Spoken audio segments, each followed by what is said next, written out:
Apartment 1507 sat at the very top of Marlow Heights. From the balcony, you could see the southern edge of Chicago, the old red brick rows, the freight trains slicing through the city like scars, and alleys that fell silent after dark. The building had been standing since the 60s. The concrete floors cracked under your feet when the wind pushed through the hallway. And the elevator? It always stalled at the 13th floor, then blinked back down like even it didn't want to go higher. Inside that apartment lived Frank Dwyer, a veteran who had once fought through the dust and death of Afghanistan. The place was quiet. Too quiet. Faded pictures hung crooked on the walls. One showed Frank holding a rifle, standing beside a dog in combat gear. Another was a letter from the Pentagon, framed but gathering dust. And near the window, there was an old gray mat where Red used to lay every afternoon. Red was a German shepherd, once trained to detect explosives, once a warrior who ran through fire beside Frank in Kandahar. Now, Red lay still. No barking, no whining, just still. His body, once strong as steel, had slowed. But his eyes, those eyes, were still sharp, still alert. Like a soldier who never left the battlefield. Frank was different. The PTSD had been eating away at him for years. Sometimes he'd scream in the middle of the night, calling out names no one else remembered. Sometimes he'd hold the TV remote to his ear like a radio, whispering commands to ghosts. And sometimes, like this morning, he'd just stand by the balcony door, shaking, lost somewhere else entirely. The sunlight slipped through the curtain in golden lines across the floor. Frank sat at the kitchen chair, rocking slightly, mumbling to himself. He heard footsteps not from the hallway, from the enemy, or so his mind told him. In that moment, he wasn't in Chicago anymore. He was back in Kandahar, surrounded by heat, dust, and the high-pitched scream of bullets. Red stood up. Quiet. Careful. Every step was measured like he could sense Frank wasn't okay. He moved closer, ears low, eyes steady, but Frank turned fast, eyes wide, heart racing. He didn't see a friend. He didn't see Red. He saw something else, something dark, something wrong. No, you're not supposed to be here, Frank whispered, voice trembling. To Frank, Red wasn't the dog who had saved him. Not anymore. In his mind, Red had become something else, a shadow tangled in fear and memory, enemy and ally all at once. And then it happened. Frank jumped to his feet, his arm jerking forward like he was holding a weapon. Red didn't flinch. Red didn't run. He just stood there. Still. Waiting. Like he was hoping for a command, or maybe a sign that Frank still remembered who he was. But there was nothing. Frank grabbed Red by the collar, pulled him hard, toward the balcony. The glass door was already open. The wind screamed through the iron bars, sharp and cold. Red tried to resist. Just a little. But Frank's grip was stronger. One push, one gasp, and Red's body flew over the railing like a stone. The world went quiet. Everything stopped. Red spun through the air slowly, almost like time itself was trying to hold him back, like some invisible hand wanted to stop what was already too late. In the morning light, the brown-gray fur caught the dust around him, every strand lit like it had one last moment to shine. His eyes were wide open, not with pain, not with anger, not even fear, just confusion. Quiet, heartbreaking confusion. Why? That was the only thing left in those eyes. Why? Down below, someone screamed. A sharp, desperate sound from the playground. And then it happened. A sickening thud, loud enough to slice through every other sound that morning held. Up on the balcony, Frank staggered back. His hand trembled. His breath came shallow. In those final seconds after it had all already happened, He didn't know who he was anymore, or what Red had even been to him. But by then, it didn't matter. Down in the courtyard of Marlow Heights, everything stayed still. Like time had been punched in the chest. A young woman named Lana was pushing her baby's stroller along the path, one hand on the handle, the other holding a paper cup of coffee. Her mind lost in that blur between morning routines and the noise of real life. And then it cut through. A strange sound. Fast. Heavy. A black blur dropped into her line of sight from the sky, sharp and sudden. Lana froze, her hands tightening on the stroller, her eyes widened. The coffee slipped from her grip, splashing across the pavement near the wheels. She didn't even look down. And then that sound again, that awful sound, a cracking thud that made the ground feel like it shook. Everything went silent. The man watering plants near the walkway stood frozen, hose still running. A little girl on her bike dropped her water bottle and stared. A second passed, then another. And then, like a dam breaking, the noise came back. "Oh my God, what was that?" "It came from up there. It fell from the top." In the center of the courtyard, Red lay still. He didn't move. His whole body was twisted on the cold concrete, one leg bent at a wrong angle. Blood pooled near his mouth, dust clung to his fur, and his breathing, if it was there, was barely visible.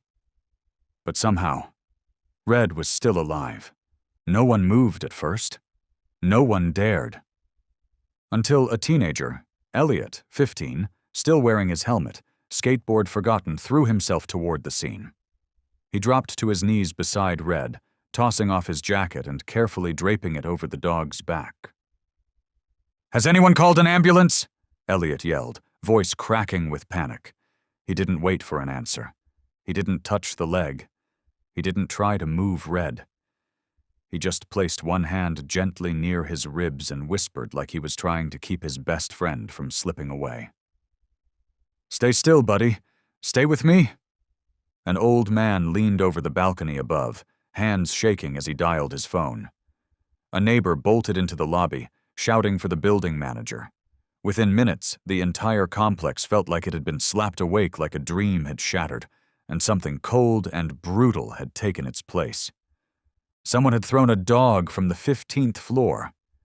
The building manager, Mr. Marcus, ran to the courtyard, shoes echoing off the concrete.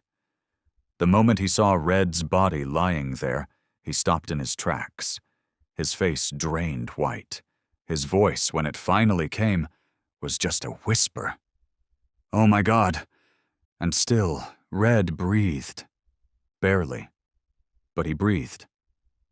It's Mr. Dwyer," Marcus finally managed, breathing hard as he turned to the officer who had just arrived.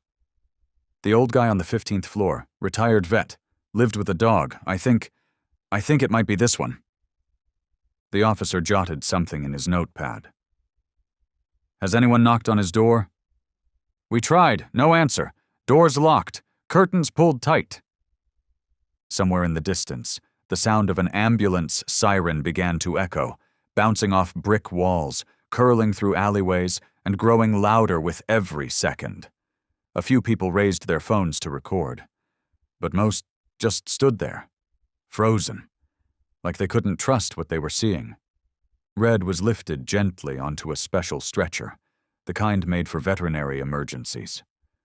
A mobile unit from the Marlow South Veterinary Clinic had just arrived, medkits already in hand. They moved fast. One medic braced Red's twisted leg, another clipped on a heart monitor, and then, with practiced care, they began to wheel him toward the building. Not once did Red cry out. Even when the wheels bumped against the edge of a stair step and the stretcher jostled, there was only the softest sound. A low breath. Barely a whimper, but it was enough to say he was still awake. Still hanging on. One eye cracked open, glazed but aware.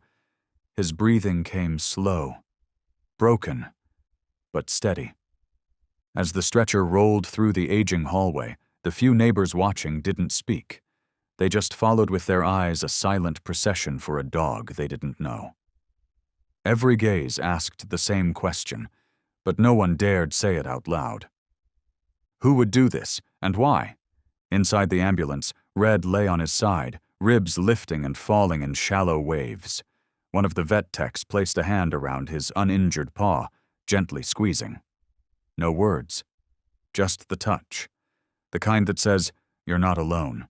No barking, no panic, just a soldier betrayed, broken, but still here. And that was the moment when everything began to shift.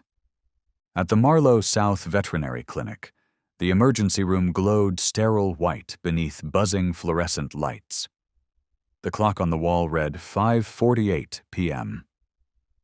Technically, Aubrey Lane's shift had ended 15 minutes ago. The youngest tech on the evening team, she was already halfway out the door, folding her scrub top into her bag. Then the sirens screamed into the hallway. "Aubrey!" a nurse shouted from the triage desk. "Emergency fracture, critical!" Aubrey exhaled through her nose. Not annoyed, just tired. She slid her arm back into the sleeve, pulled on her gloves, and said calmly, "I've got it." She pushed open the ER door and stopped cold.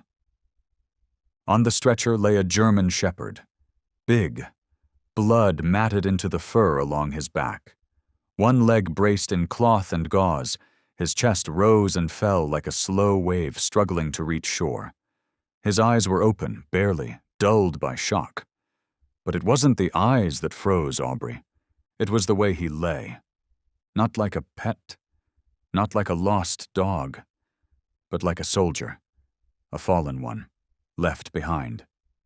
She moved closer, leaned in gently, and there, just below Red's right ear, a faint tattoo, faded numbers, military code. Just beneath it, a line of scars crossed his shoulder, slashing downward across his ribs. Old wounds, too precise to be accidental, too brutal to be forgotten. Aubrey held her breath. "Oh my God," she whispered. "He's K9. No one else noticed. But Aubrey did. She knew from her time back at Fort Leonard Wood, working with military K9 units before she came here. That tattoo? You didn't mistake that. And those wounds weren't just from a fall. They told an older story, one written in dust and fire. "We've got a veteran here," she said, her voice sharpening into focus. "Bring the ultrasound. Chest scan now. I'm suspecting pneumothorax, and page Dr. Hart, immediately." Around her, the team sprang into motion. One held Red's leg steady while another attached heart monitors. Aubrey slid the stethoscope down toward his abdomen, fingers brushing over deep bruises, the skin colder than the rest. The rhythm on the monitor slowed. A red light blinked faster, warning them. "No, come on, no," she muttered, biting her lip as she connected the IV line. "Oxygen now. Prep the adrenaline." Then, barely audible, a sound. A low whimper, thin as a breath. But enough. Aubrey looked up. Red's eye was open, just one. It found hers, held it. And in that single moment there was no fear, no anger, no begging, just silence, steady, fierce, like a soldier still waiting for orders, even when no one was left to give them. She placed her hand on his forehead. Her palm was small compared to the wide slope of his skull, but somehow it was enough. Enough to cover the cold. Enough to say something without speaking. "Listen to me," she whispered, eyes locked on his. "You're not a pet. You're a soldier, and I'm not letting you die as just another forgotten number." Something changed. A blip on the monitor. The beeping rose half a pitch. The pulse on screen quickened, just slightly. Red blinked. She pressed her hand more firmly against his head, not as pressure. As promised. There was no speech, no grand declaration, no folded flags or silent salute. Just one human heart recognizing another, even if it was buried inside a wounded body, half covered in blood, breath hitching with every rise of the chest. The lights in the ER dimmed slightly, just enough to soften the edges of the room. Red still lay on the table, his head turned gently toward Aubrey, one eye barely closed, the other not quite shut either, and in that final glance, there was something. Not hope exactly, not surrender, just something small, faint, flickering. It might have been belief or memory, or maybe it was trust. Trust that this time, someone wasn't going to leave. Later, in the stillness of early morning, the Marlow South Clinic remained quiet. Aubrey pushed open the main doors, the smell of antiseptic mixing with the clean chill of dawn. The hallway stretched before her, white walls glowing under soft overhead lights, like a tunnel into something she didn't yet have a name for. Only a feeling in her chest. A rhythm, quiet and new, since the night before. Her steps were slow as she moved toward post-op, careful, gentle, as if not to disturb whatever was still clinging to life inside that room. And there he was, Red, still lying there, still breathing. Red was wrapped in bandages, white upon white, layered like silence over pain. His leg had been braced. His stomach, shaved clean for the ultrasound, still bore the ghost of dried gel. An IV bag hung above him, rhythmically dripping into the tube one drop at a time, ticking softly in the space between life and whatever waits beyond. He wasn't awake, but he was breathing. Aubrey sat beside him, her eyes softening in the glow of the recovery room. She hadn't thought he'd make it through the night. None of them did. But here he was. No whimpers, no cries, no surrender. There was something stubborn in the stillness, something strong. Then she noticed a twitch near his left ear. Just a slight movement, but enough to catch her attention. She leaned in. The dark fur there had parted slightly, revealing something underneath. A mark, not fresh. A scar, maybe? She tilted her head and brought her face closer. Her breath caught. There, barely visible beneath the fur, was a line of small, faint letters, faded with time, almost hidden, but still readable. K9-084-2-AF-KDH. Aubrey stood up so fast her chair rocked back. A chill ran through her, not from fear, but something deeper. Recognition. Revelation. This wasn't just any dog. Red wasn't a civilian. He was military. Aubrey hurried to the records room, her steps fast and quiet against the clinic floor. She sat at the old desk, fingers flying across the keyboard as she typed the code into the veterinary system. Nothing. No records, no match. She paused, then switched to the archived K9 unit database, the one that had been decommissioned when part of the program was dissolved back in 2022. The screen flickered, hesitated, and then displayed a blinking link. She clicked. And there it was. A PDF file, 6 pages long. Across the top, in bold letters, Shadow GSD, Combat K9, Bravo Unit, Kandahar 2017 to 2019. Aubrey just stared. Red's real name was Shadow. Inside that file, the truth unfolded like a map of everything he'd carried inside him. Trained in advanced K9 military operations, deployed to active combat zones in Kandahar, credited with saving 3 soldiers during a bombing, located a minefield near a forward operating base, survived 2 close-range engagements, carried wounded comrades through enemy fire. But the last line was the one she couldn't look away from.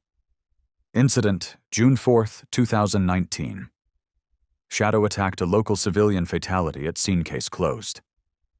She didn't move, just sat there, the cursor blinking silently at the bottom of the screen.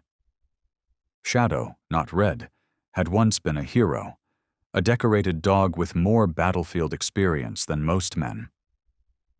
And yet, this was how his story was supposed to end? Abandoned, misunderstood, thrown off a balcony by someone who once trusted him. Something didn't sit right. Not just the words on the page, but the way they sat, heavy, incomplete, and full of silence. Aubrey could feel it, deep in her chest. That final line wasn't the truth. It was a cover. And somehow Shadow had lived with that weight all this time, quietly, without complaint, without asking for anyone to believe him. Until now. Aubrey's hand clenched tighter around the file. She printed every page, each one fed through the tray with a small, sharp click, a sound that felt louder than it should, like paper shouting into the quiet. Shadow had once been a hero. Now he was remembered by a single black mark, a single sentence, a final line. That wasn't a legacy. That was erasure. She walked back to the recovery room, file in hand. Shadow, no Red, still lay there beneath the thin clinic blanket, his chest rising with a rhythm no longer broken, no longer gasping, just breathing. Steady now. Aubrey placed the file gently on the table beside his bed, then leaned in close. "Red," she whispered, or Shadow. The name felt heavy on her tongue, like calling out to someone long buried. Her heart ached, not just for the wounds on his body, but for something deeper, like she had just dug up a soul that had been buried alive under a mistake no one ever tried to make right. "You're not just a number in some system," she said, her voice soft and trembling. "You're a soldier." Overhead, the fluorescent light flickered just once and then steadied. The room stilled, like it was holding its breath. And then, as if pulled by something unseen, Shadow's eyelid twitched. Not fully open, but enough. Enough to let her know something was still there behind the silence. Something is waiting. Waiting for a second chance. Waiting for someone to believe. Aubrey didn't know what had really happened that day in 2019. But her gut, the same gut that had guided her through countless rescues, the one that always knew when to stay with a patient just 5 minutes longer, told her one thing. That story wasn't over. And it was never told right in the first place. She flipped through the last page of the file. The final signature didn't belong to a commander or a vet. It wasn't military at all. It was a name she hadn't expected. Jason Rowe. Former Chicago police officer. Temporarily reassigned to Afghanistan in 2018 to assist with K-9 fieldwork and security assessments. And under his name, one quiet line. Served alongside Shadow during Operation Zulu Base. Her eyes stopped there. Jason had known Shadow, had trained with him, had seen him in the field. He was the last link. She glanced down. No phone number. Just an old email and a home address listed in West Ridge, a quiet suburb on the north edge of the city. Aubrey reached for the clinic's phone and dialed. Once. No answer. Twice. Nothing. She tried again. On the fourth ring, a low, gravel-rough voice picked up. Tired. Suspicious. "Yeah?" She swallowed. "Hi. My name is Aubrey Lane. I'm a veterinary tech at Marlow South. I need to talk to you. It's about a dog in our care. He's listed in an old military file under the name Shadow." There was a pause. A long one. Then came a deep exhale, the kind people make when they don't want to say something but know they have to, like a cigarette pressed too hard into a cheap ashtray. "You found him," the voice said. "Then you found the right man." Jason came later that same afternoon, not in uniform, not with authority, just as someone who once carried a truth too heavy to say out loud and finally had a reason to speak, the uniform draped loosely over his shoulder. Old, faded. It smelled faintly of smoke, the kind that lingered in cuffs and seams long after the fire was gone. His face was weathered, tanned by sun and time. But his eyes were still sharp, the kind that had seen too much and never forgot a single detail. Jason didn't ask for directions. He didn't greet the staff or glance around the clinic. He walked with quiet purpose straight down the white hallway toward post-op, toward the room where Red lay waiting. Aubrey was already there. She didn't speak. She didn't move. When Jason stepped into the doorway, his shadow stretched across the floor and reached the edge of the hospital bed. Red was still, breathing, but still. Then, slowly, his eyes opened. No panic, no fear, just recognition. Jason dropped to one knee beside the bed. He rested his thick, scarred, familiar hand on the corner of the mat, just beside Red's head. "Hey there, kid," he said softly. Red didn't bark, didn't whimper. He shifted his head, just barely. A quiet motion, like a nod. Slow. Certain. Aubrey stepped back, giving them space. Jason didn't look at her. His eyes stayed on Red, but his voice carried across the room. "I know what happened. I was there that night. The night the file calls an incident. But I never believed it. Not once. I never believed you hurt the wrong man." His voice was rough, but there was something gentler underneath it now, like someone finally putting down a weight they'd carried too long.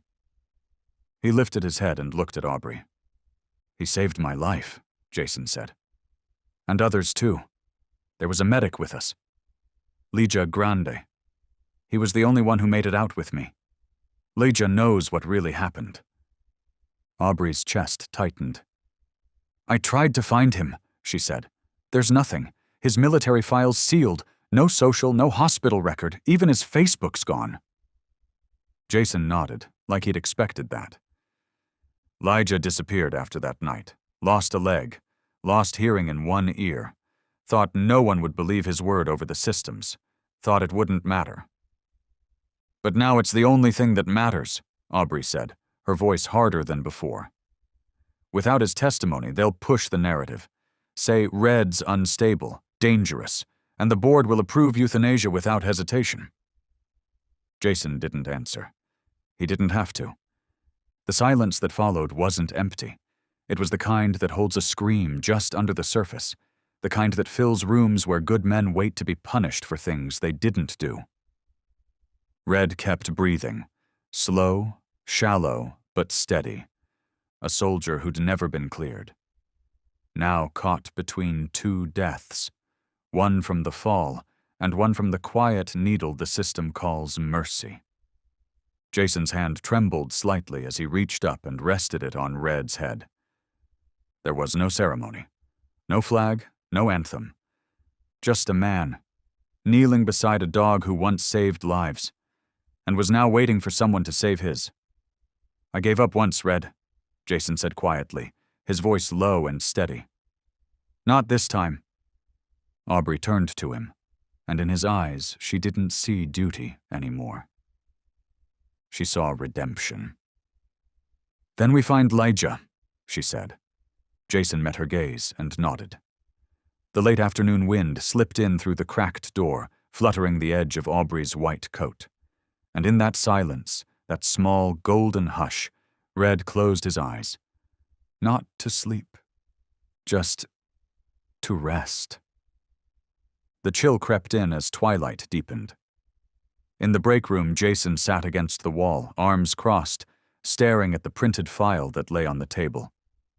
It was all they had on Legia Grande, the last surviving medic from that 2019 mission. The only one who could speak the truth. Aubrey slid a steaming cup of coffee toward him. "Are you sure?" she asked, her voice barely above a whisper. "About Houston?" Jason nodded, slow and firm. Something flickered behind his eyes. A memory, unspoken, but loud enough to change the air in the room. "Back then," he murmured, "Leisure used to say that when he got out he'd open a PTSD clinic for vets. A place quiet enough that no one ever has to sit with their back to the door." That was his joke. I don't know if he ever built it. But if he's alive, that's where he'd be. Aubrey glanced at the map. The route stretched out in front of them over 1,000 kilometers south. But there was no hesitation in her. Not anymore. "We'll go," she said, then paused. "But what about Red?" She turned toward the recovery room. The hallway was still. The lights above dimmed with the dusk. Inside, the machines whispered soft beeping, like the ticking of borrowed time, like the countdown of something delicate holding on. Red was still there, wrapped in white bandages, his leg braced, his stomach shielded under layers of gauze and cloth. His breathing is faint, but consistent. Alive. Aubrey stepped forward and pulled up the old wooden chair beside his bed. No more gloves, no more uniform, just a worn brown coat, dust on the hem, like she'd walked through a storm to sit here. Like she came not as a doctor, but as someone who chose a side. Red's eyelid twitched. "I know you can hear me," she said, laying a warm hand on his back. "You don't have to nod. You don't have to do anything." She leaned in a little closer. "Just believe." Outside, the wind howled against the window pane, cold and sharp. But inside, there was a stillness. And under her hand, Red's fur was warm. Beneath that warmth was something deeper, a quiet tremble, not of pain, but of memory. Something very old, something buried. Something that still remembered what it meant to be trusted. "I don't know what happened in Kandahar," Aubrey said, her voice low but clear. "And I don't know who decided you didn't belong in the story anymore. But I swear to you, Red, I won't let them kill you like some broken thing tossed aside." Her voice shook, but her eyes didn't. "You're a soldier, a partner. And you deserve to be treated like someone who came home with his head held high, not left to die between 4 cold stone walls." Red opened his eyes. This time, fully. Gone was the confusion. Gone was the dazed look of a body thrown from a balcony. What was left was small, fragile, but unmistakable. A flicker of something alive, a spark, a thread of fire. Jason stood a few steps back, silent. He didn't speak. He didn't move.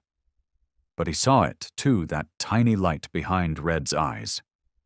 Hope. No barking, no dramatic tail wagging, just a breath, deep and even. Then, a faint motion. Red's tail twitched. Just once. Aubrey leaned down close to his ear, her voice barely a whisper. "Wait for me," she said. "I'll be back." With the truth. She stood slowly, gave him one last look, then turned toward the door. Jason was already waiting in the hallway. He glanced at the worn backpack slung over her shoulder, then nodded once. "I'll drive." Aubrey gave a quiet nod in return. Behind them, the door clicked softly shut. Red closed his eyes again, but this time, not out of exhaustion, not out of pain, just rest. Because now he knew. They were coming back. The old silver pickup roared down Interstate 55, then veered onto the long stretch of highway heading south toward Texas. Wind beat against the windshield.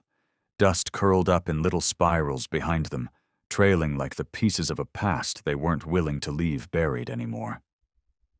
Jason kept both hands firm on the wheel. His eyes locked on the road ahead, straight, endless, lined with the kind of silence that only comes with too many years of regret. Beside him, Aubrey sat still, holding the printed file in her lap. The edges were bent. The ink had faded slightly in the corners.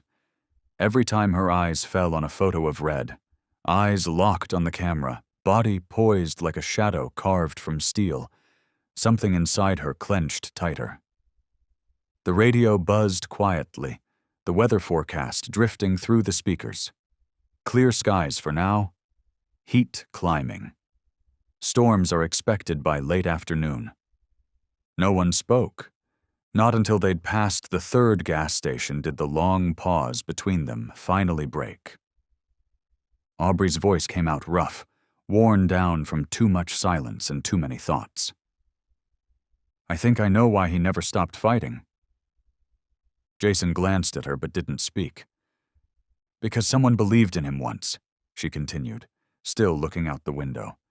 "And he kept going, hoping that someone would do it again." Outside, the road kept stretching on, wide and empty, pulling them toward a name, a voice, a man who might still be willing to tell the truth. And inside the truck, the weight they carried wasn't just guilt. It was a promise. "My brother was a soldier too," Aubrey said quietly, eyes fixed on the empty stretch of road ahead. "Not Afghanistan, Iraq." Jason didn't interrupt. He just listened. "He came home with wounds no one could see. One morning my mom walked into his room and—" She didn't finish. She didn't have to. Jason glanced at her, and his silence said more than words ever could. "He was gone," Aubrey whispered. "No warning. No therapy in time. No one likes Red to sit with him. Just silence." Jason gave a slow nod, not out of politeness, but because he understood. They pulled into a roadside rest stop an hour later, the kind of place that looked like it had been built by someone in a hurry and forgotten just as fast. The gas station walls were sun-bleached and cracked, yellow like old corn husks. Time had passed through here once, then never came back. Jason bought 2 cold drinks and handed one to Aubrey. She thanked him, popped the tab open, and kept staring out at the empty fields beyond the broken fences, endless grass and forgotten fences, stretching under the Texas sun. They didn't speak again until the skyline shifted. Nearly 7 hours after leaving Chicago, they reached the outskirts of Houston, a sleepy edge of the city where time slowed and quiet came easy. And there, nestled behind an old windmill and rusted sheet metal sheds, stood a hand-painted sign, "Blue Fields, Veteran PTSD Support Center." It wasn't much, just a stretch of land and a few low buildings, but it felt real, worn by us, held together not by funding, but by people who remembered what it meant to be lost. Behind the wire fence, a man was feeding goats. Gray stubble wrapped around a weathered jaw, a faded cap covered his head, and a pair of crutches propped under his left arm said more than any scar ever could. Jason stepped forward and called out across the fence. "Ligia Grande?" The man paused, looked up slowly. His eyes narrowed not with anger, but caution, the kind of reflex you don't lose after war. "Who's asking?" Ligia's voice rasped, like someone who hadn't spoken to strangers in a long time. "Jason Rowe, Kandahar. We were stationed near each other." Jason stopped about 3 meters away. "We came for Red." At that name, Ligia froze. His hand, still full of hay, clenched tight. For a moment, it looked like he might say something, but instead, he turned away and tossed the feed into the trough like he hadn't heard anything at all. "There's nothing to talk about," he muttered. "I'm done with the military, especially that story." Aubrey stepped forward. "You know Red didn't attack that man," she said. "You were there. He saved you." Ligia didn't answer. He just reached for the gate and pushed it shut behind him. The hinge groaned like it didn't want to close. He's barely alive, Aubrey said. Her voice cracked but didn't falter. They've labeled him a killer. He's on the list for lethal injection, and you're the only one left who knows what really happened. That made him turn. For the first time, Legia looked straight at her. His voice was sharp, but his eyes were tired. You think it's that simple? He said. I've been silent for 6 years, not because I wanted to, but because I had to, because speaking up meant dragging a system through the dirt over a dog. Aubrey didn't flinch. He's not just a dog, she said. And in that moment, neither of them looked away. Red's not just a dog, Jason said, cutting in. Red is a soldier, and he's already been betrayed twice. Are you really going to be the third?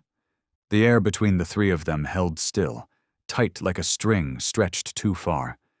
Behind them, the goats rustled and chewed lazily, oblivious to the storm hanging just above the silence.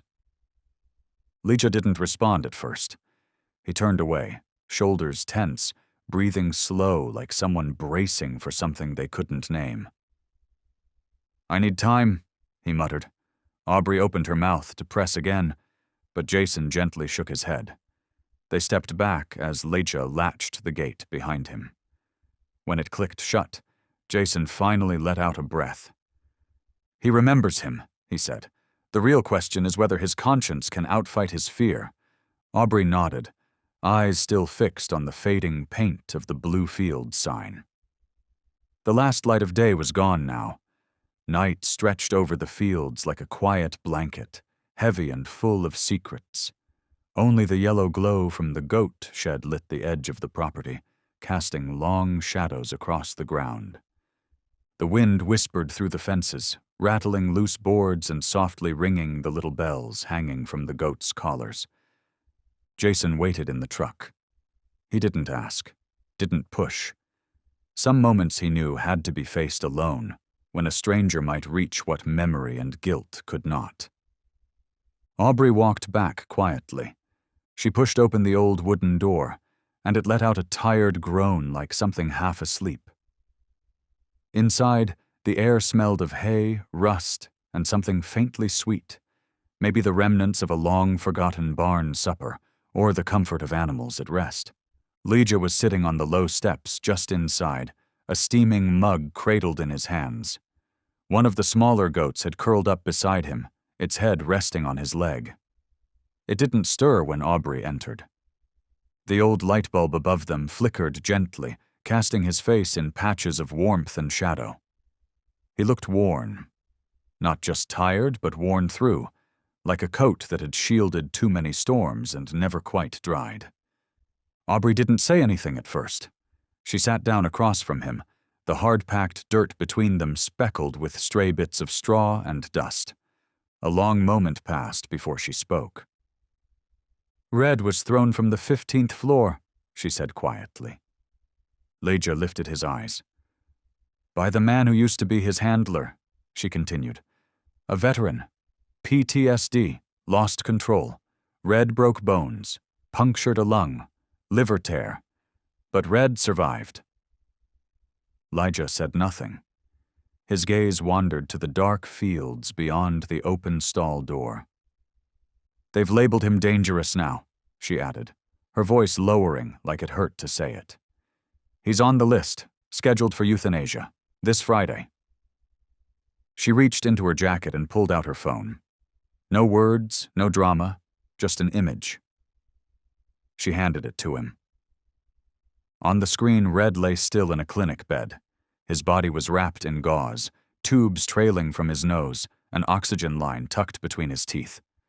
But his eyes were open. Not begging, not accusing. Just waiting. Legia didn't move for a long time. He stared at the image like it was a doorway to somewhere he hadn't dared go in years. His fingers, rough and calloused, trembled slightly as they held the phone. He looked like a man seeing someone who was supposed to be gone, someone he'd mourned in silence and never told anyone about. Someone who had saved his life and had been left to die. Red's not just a dog, Jason said, his voice steady, eyes locked on Legia.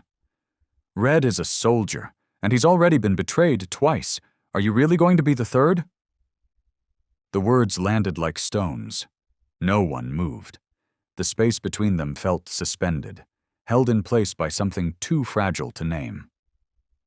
Behind the fence, the goats continued chewing, calm and indifferent, as if none of this had anything to do with the world they knew. Leja took a slow breath. His back was turned, shoulders squared like a man who'd spent too many years carrying weight no one else could see. "I need time," he said quietly. Aubrey stepped forward, but Jason gently touched her arm. She paused. They backed away together, giving space without surrendering hope. As the gate clicked shut behind Leja, Jason finally exhaled. "He remembers him," he said.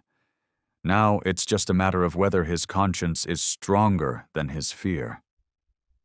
Aubrey nodded slowly, eyes still fixed on the fading paint of the Blue Fields sign. The last of the sunlight had gone. Night had settled over the field like a soft, black sheet. Only the warm yellow glow spilling out from the goat shed remained, casting long shadows across the earth. The wind moved through the grass, rattling the old fence posts, brushing past the barn like breath through a sleeping chest. Bells on the goats' collars jingled faintly, a sound that didn't belong to sadness or urgency, just the rhythm of life continuing. Aubrey turned back. Jason stayed in the truck. He didn't follow, didn't ask. He knew this part wasn't his. She crossed the yard alone, the dirt soft beneath her shoes, the cold brushing her cheeks.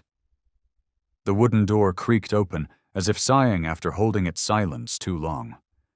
Inside, the air was warm and close, laced with hay, dust, and the steady scent of animal rest.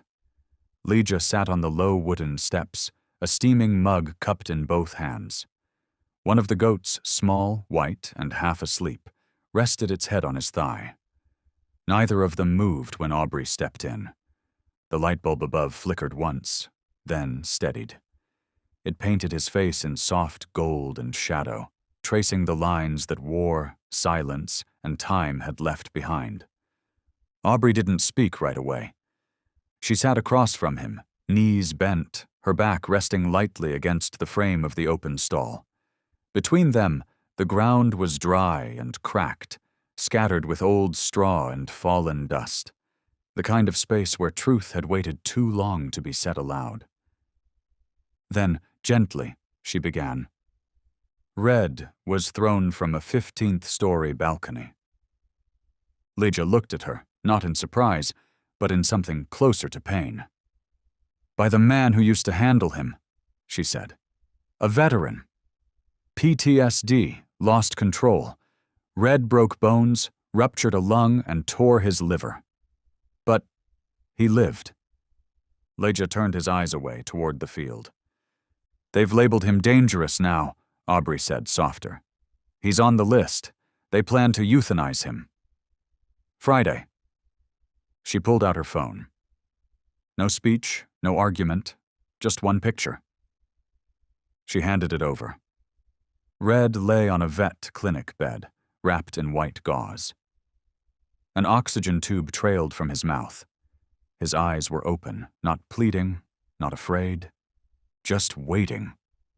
Leja held the phone with both hands, his fingers rough, weathered, and calloused from years of labor and silence, trembled as he stared. He didn't speak. He didn't need to, because in his eyes, something had shifted. The years of distance, the silence he'd used to survive, the part of him that had buried Red to protect himself. All of it cracked, just enough for the truth to breathe again. And across from him, Aubrey waited.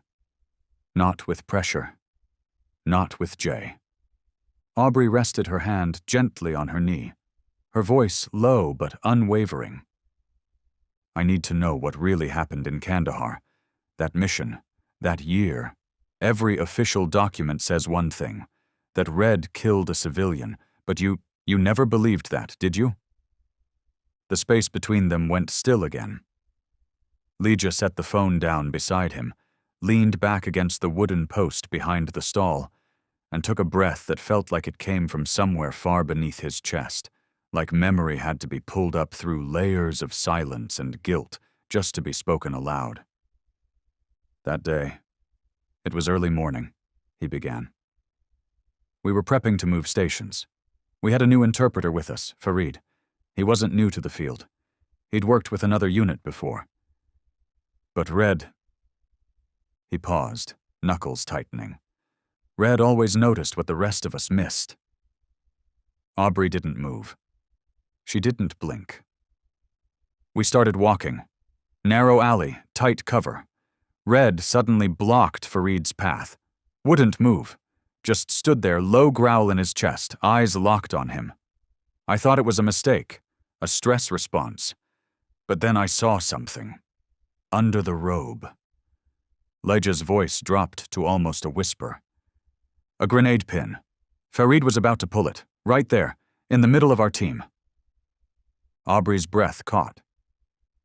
Red didn't wait for orders, Leja said, eyes distant. He didn't ask for permission. He just launched, took him down hard, snapped him to the ground before any of us could react. We jumped in, restrained him, and disarmed the device. But none of us were faster than Red. A long silence. Then what? Aubrey asked, her voice barely holding together. That same afternoon, Leja said, Command called me into the tent. They said, no one outside this unit is to know. No official report. No incident summary. We have to protect the strategic relationship with local authorities. He gave a short, bitter laugh. Protect diplomacy. By burying the truth. Aubrey's voice cracked. And they listed Red as having killed the wrong man. Leja nodded once. I was told to stay quiet. For the greater good, they said. They didn't want a dog complicating their internal reports. His voice fell into a whisper. I kept quiet for 6 years, but not one night has passed without me seeing it again. That split second where Red didn't need anyone's command. Just instinct, just loyalty. He saved us. And now they want to kill him for it? Aubrey leaned forward, her voice soft but certain. You can stop that. Not because Red needs forgiveness, but because he never did anything wrong.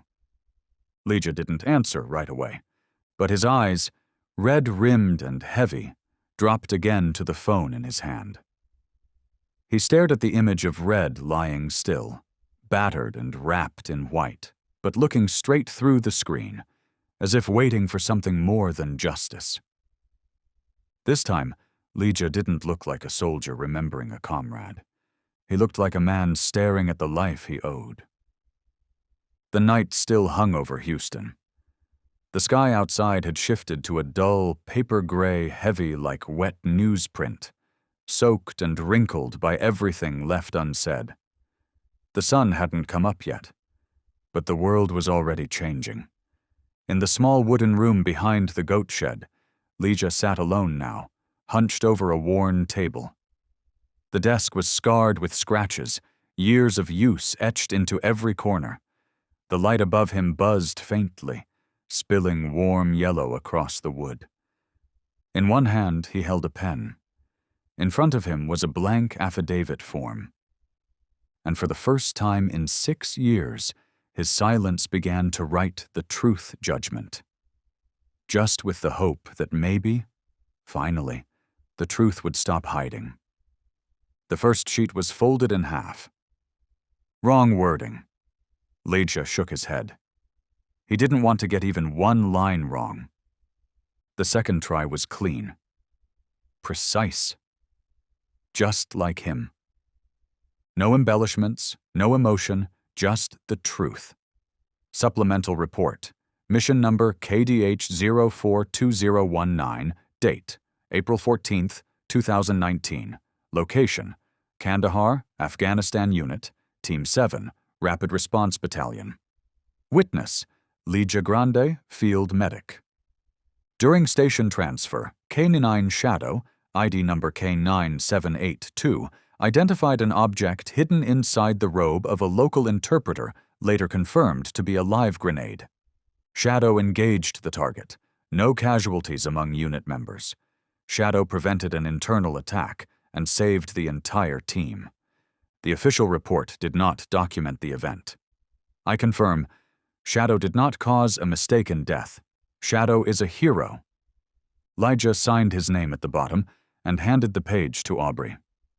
She took it with both hands, eyes glassy but steady. "Thank you," she whispered. They left immediately.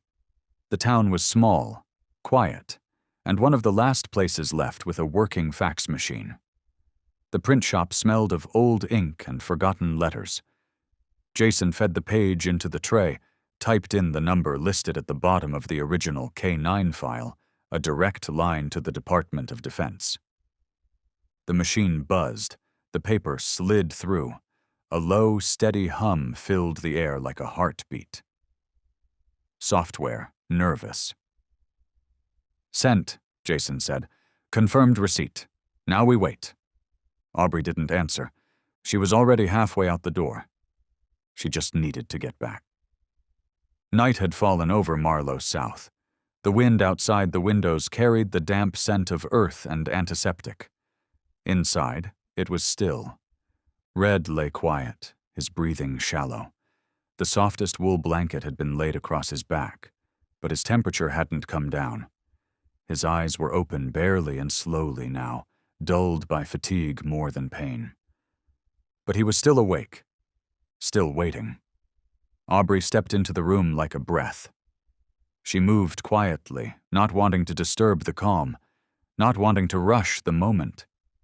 She knelt down beside the bed, gently, her fingers unfolding the letter like it was made of something sacred. "Red," she said, almost in a whisper. "I have something for you."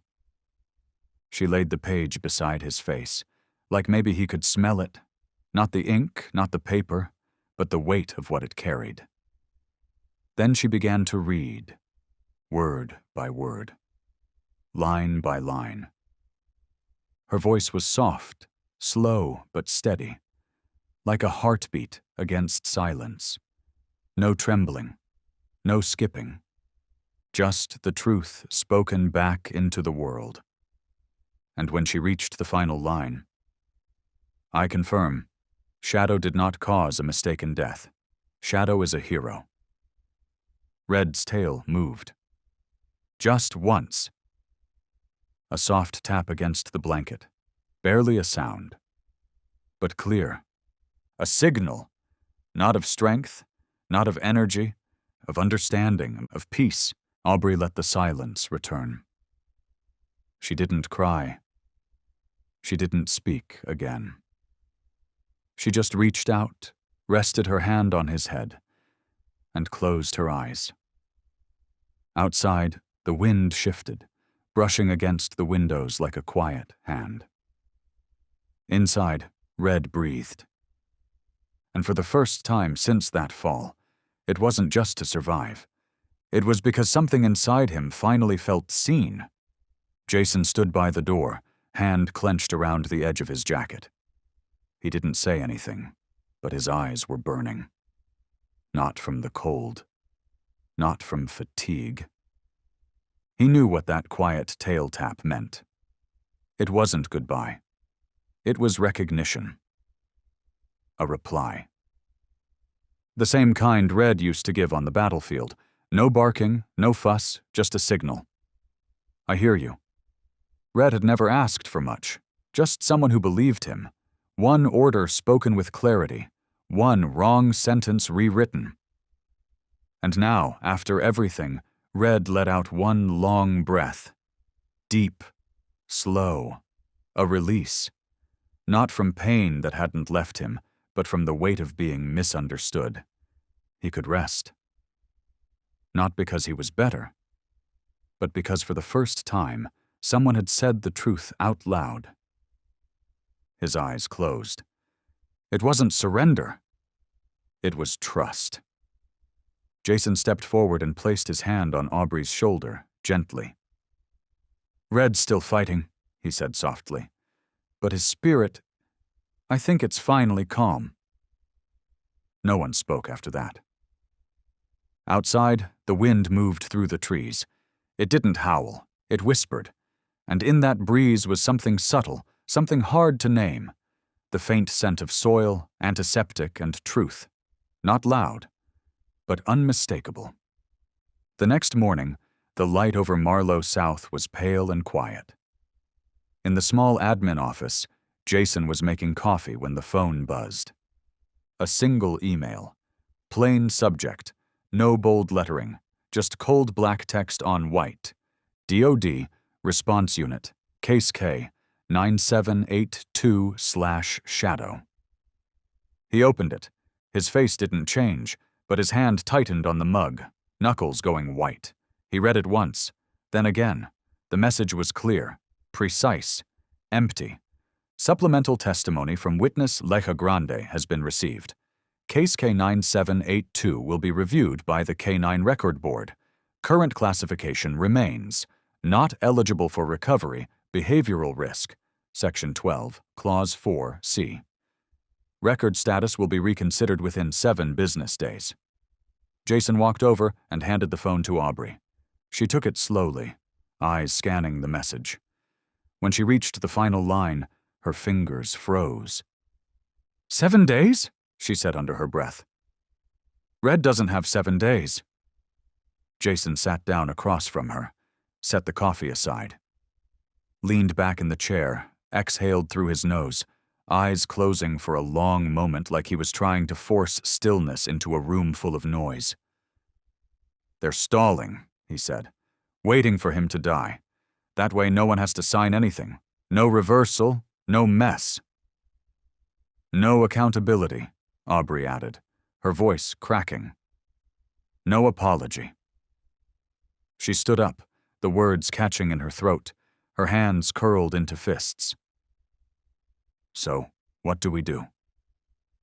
Jason opened his eyes slowly, and in them, something had returned. Not uniform, not duty. Something older. Something that had been there in every room he'd once walked into with a badge, with a reason, and had watched too many people turn away. But not this time. We make it loud, he said. You want to change their decision? Jason said slowly. Then we need the one thing they're afraid of. He looked up. Public opinion. By noon, Jason was on the phone with an old friend, Keith Malone, a former war correspondent, now an editor at a local news station. I've got a story, Jason said, no small talk. Combat dog. Saved my team in Kandahar. Now he's in critical condition waiting to die because of a mistake in a file.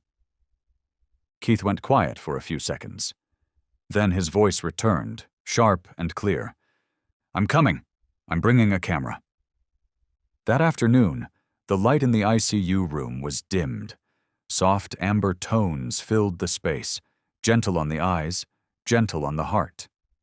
Keith and a cameraman stood quietly behind the observation glass. A small boom mic hovered just above the head of the bed. Red lay still beneath the blanket. His body was gaunt, breath short and uneven. His eyes were open but didn't blink often. Every few minutes, a small cough would shake through him so lightly it barely stirred the covers, like the wind nudging a leaf that's almost let go. Aubrey sat beside him. No lab coat. Just a plain white shirt, sleeves rolled, hair tied back. Her hands held Red's paw, not in the way a vet holds an animal, but the way a person holds on to someone they're not ready to lose. When Keith signaled the camera was rolling, Aubrey didn't look up. She just spoke. I don't know if Red can still hear me, she said softly. But I believe he feels everything. And if you're watching this, I want you to look at his eyes. This is not an animal. This is a soldier. At that moment, Red shifted slightly. Not a twitch, not a reflex, a slow turn of the head. Just enough to show he was there, present, still listening. Aubrey leaned closer, placing one hand gently over his chest. The white bandages were stained, now faint pink, spreading at the edges. But under her palm, his heart still moved. Faint, but steady. "Red did his part," she said. "Now it's our turn." And then it happened. Red lifted his head the tiniest bit and touched his tongue to her hand. A small gesture, but in front of the lens, in front of the world, it was everything. Keith lowered his hand slowly. His eyes didn't blink. "I'll have it ready by tomorrow night," he said quietly. "No edits, no effects, just truth." When they stepped out of the room, Jason waited near the hallway. He had watched everything from the glass. The corners of his mouth twitched into something almost like a smile. "You know what Red just did?" he said. Aubrey turned but didn't answer. "He just said he's ready," Jason continued, his voice low and warm. "For the first time, he's not just a file, not just a case number." Aubrey looked back at the closed door. Her chest rose as she took a slow, steady breath. The kind you take when something is about to shift. She was no longer just a veterinary technician. Not tonight, not after the look Red gave her, and not after everything he'd endured in silence. Tonight, she was something else, something Red had asked of her without saying a word. She had become his voice, the voice of a soldier who could no longer speak. At exactly 7 p.m., the weekend news broadcast began on KBNN, a quiet local station that rarely made national waves. Familiar music played. The anchor nodded to the camera, then opened with a sentence that made people across the city sit upright.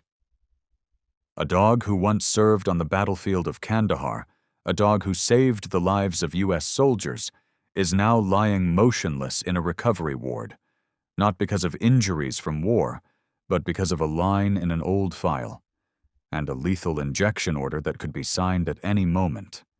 Red appeared on screen. No dramatic filters, no slow motion. Just Red, frail and unmoving, his eyes open, 2 front legs bandaged in white, a breathing tube along his mouth, his paw resting quietly in the hands of a young woman with her hair tied back. Aubrey. The camera stayed with them. The silence of the room spoke louder than any narration. Then the anchor's voice returned. "The file once claimed he attacked a civilian. But now, a living witness, a medic who was there and who owes Red his life, has come forward. The question is no longer about what happened." He paused. "It's about whether we're willing to listen." Within the hour, the clip was everywhere. Across social media, the footage spread faster than anyone expected. On X, formerly Twitter, the hashtag #Justice for Red appeared, first in scattered corners, then in bold headlines, then in trending lists. Posts began to flood in. "If Red is a criminal, we've completely forgotten what real loyalty looks like. He didn't cry, he didn't resist. He just waited for someone to clear his name. No one saved me but Red." An Army vet posted a photo of a water-stained thank you letter addressed to Red, dated 2019. "He never asked for medals. He just did his job. Now it's our turn." Someone uploaded a blurred scan of a commendation certificate from the K-9 unit at Fort Bragg. Below it, a quiet caption. "I wrote this citation for Red. Without him, none of my team would have made it home." By midnight, the Department of Defense's inbox was overwhelmed. Over 900 calls flooded their internal line before morning. A Pentagon spokesperson declined to comment, but inside sources leaked a single line. "This is no longer a technical issue." The next morning, in the quiet sunlight outside the Arizona State Military Office, a podium had been set up beneath the flag. It wasn't large, but the crowd was growing. A small press conference had been called hastily, but intentionally. Someone inside had realized the pressure wasn't going away. Not today. Not this time. And among the crowd were not just reporters. They were veterans, medics, K-9 handlers, families, and every single one of them came for one reason. They remembered a dog named Red, and they weren't going to forget him again. Senator Grace Hall stood beneath the rising sun, silver hair pulled back, voice unwavering. Dozens of microphones pointed toward her as she spoke into the still morning air, every word landing like a stone on still water. "A country that honors its soldiers," she said, "cannot turn its back on a four-legged warrior." "Red doesn't need our pity," she continued, her gaze sweeping the crowd. "Red needs us to speak the truth, something he's done his entire life." The crowd broke into applause, not polite, not staged, real. Some clapped with trembling hands. Others cried openly, shoulders shaking in the gentle light of morning. Behind the veterinary center at Marlow South, in the quiet corner of the parking lot, Jason stood alone. He leaned against his old pickup, a lit cigarette resting between his fingers, untouched. The smoke curled upward, forgotten. His eyes were unfocused, staring at something far away. Maybe memory. Maybe regret. His fingers tugged slightly at the strap of his bag, like trying to hold on to something slipping out of reach. Aubrey approached slowly. She didn't speak, just stood beside him. Jason didn't look at her. He just spoke, voice low, rough around the edges like a truth he hadn't allowed himself to say until now. "Red saved me twice." His chest rose, breath shaking slightly as he pulled in the air. "The first time, in Kandahar, when he ran into the dark and stopped a grenade that hadn't been pulled yet." He paused. "And this time, here." Aubrey didn't ask him to explain. She didn't need to. She placed her hand gently on his shoulder. A soft squeeze. No words, no instruction. Just presence. And in the silence, Jason nodded, not to her, but to something inside himself. Far off, behind the walls of the building, Red still lay on his hospital bed. He didn't know the country was holding its breath. He didn't know his image had traveled through news feeds and living rooms, that senators were quoting his name beneath the flag. But if Red could hear anything, if any part of him still reached through the haze of sleep and medicine, he might have felt it. For the first time in his life, an entire country was listening. That night, Chicago fell quiet. No sirens, no traffic, no city hum. Even the windows of Marlow Heights stood dark and still, as if the building itself had gone to sleep. Inside the ICU, the only sound was the soft hiss of the ventilator. Red lay in the same place. His breath, thin and uneven, barely lifted his chest. The blanket had been warmed. His body was wrapped in layers, but still his temperature had dropped, even with 3 cloths pressed gently over his ribs. Aubrey sat on the floor, her back resting against the bed. She didn't close her eyes, not even once. Dark circles rimmed them now, but she didn't care. She had long since learned to live with exhaustion. What she hadn't learned to live with was helplessness. Her hand reached up, resting gently on Red's fur. It was coarse, cool to the touch. She rubbed it lightly, hoping the motion would carry warmth back in. Red's ears didn't twitch when the door opened anymore. His eyes didn't move toward the sound. But his heart was still beating. Faint, slow, but still there. And in that quiet, in that moment where the world had finally turned to look, Aubrey stayed. Because Red was still here, and no one, not anymore, was going to leave him alone in the dark. "Back then," Aubrey whispered, "my little brother used to say, if he could come back as any animal, he'd choose to be a military dog." She smiled, but her tears fell quietly, not suddenly, not loudly. Just there. like the way pain lives in a room even after the crying stops. "He used to think dogs like Red weren't afraid of anything," she continued, her voice barely more than a breath. "Turns out, Red feels pain too. Red knows how to wait, how to break." She didn't expect a response, but she spoke anyway, as if telling the story wasn't just for Red, but for herself.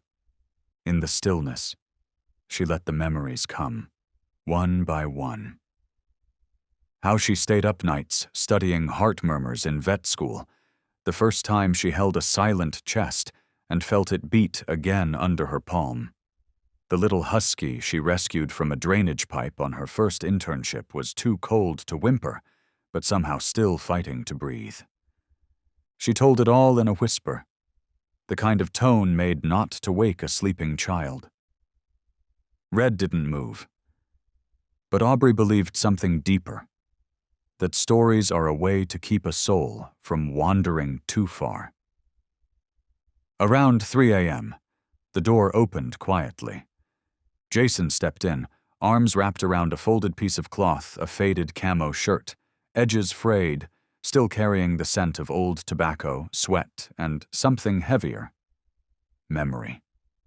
He didn't have to say what it was. Aubrey recognized it immediately. It was the uniform Jason had worn in Kandahar, the one Red had pressed his body against during nights too loud with gunfire. Jason moved slowly, almost reverently, and placed the shirt over Red's body. Not just to warm him, but to wrap him in something familiar. Something that smelled like home, like war, like loyalty. The collar aligned perfectly with the base of Red's neck, as if the shirt had always been made for him. Red stirred, just a twitch of his front paw. Slight, fragile, but real.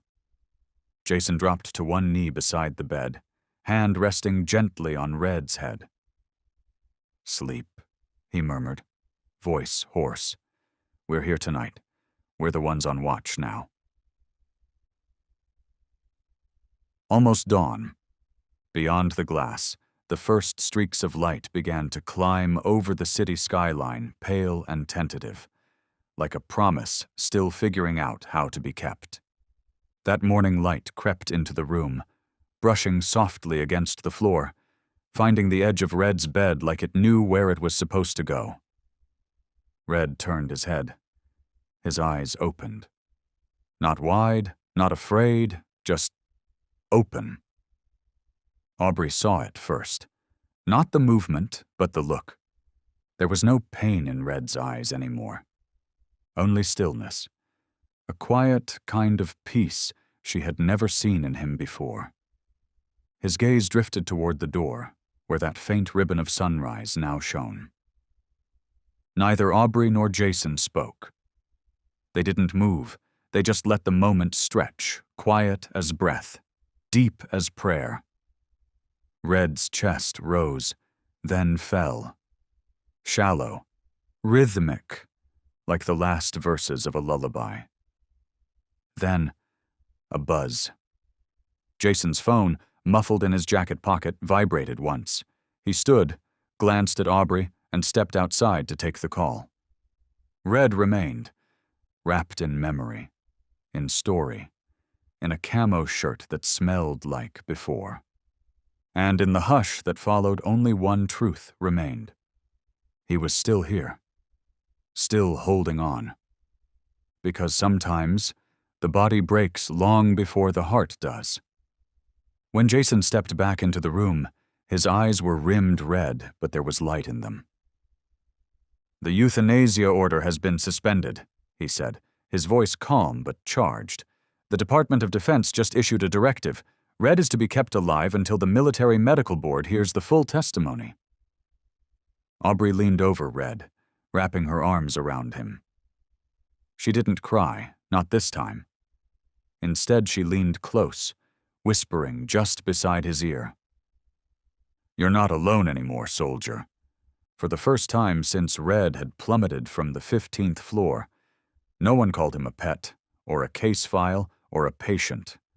Red was a soldier, And right now, in that small, sterile room with two people who were no longer strangers, Red still couldn't stand. But he didn't need to, because there were people standing for him now, speaking for him, and continuing the fight he had always stood for. That morning, at the headquarters of the Military Medical Review Board in Washington, D.C., wind swept across the stone steps, carrying the unmistakable chill of early spring in the Capitol. Aubrey clutched a thick file against her chest. Jason walked beside her left hand, gripping a worn briefcase, and his right hand clutching his phone like it was both shield and sword. They had prepared for 3 days straight. Lijah's statement was printed on official letterhead, signed with mission ID and timestamp. Alongside it were letters from veterans, yellowed commendation sheets, and photographs of Red in recovery, each one a silent witness to a life still fighting to hold on. At the front desk, the staff member looked up, nodded slightly, and spoke in a tone softer than the room required. "I'm sorry. Today's hearing has been canceled." Aubrey stopped in her tracks. "What?" "The reason given." He lowered his voice, avoiding eye contact.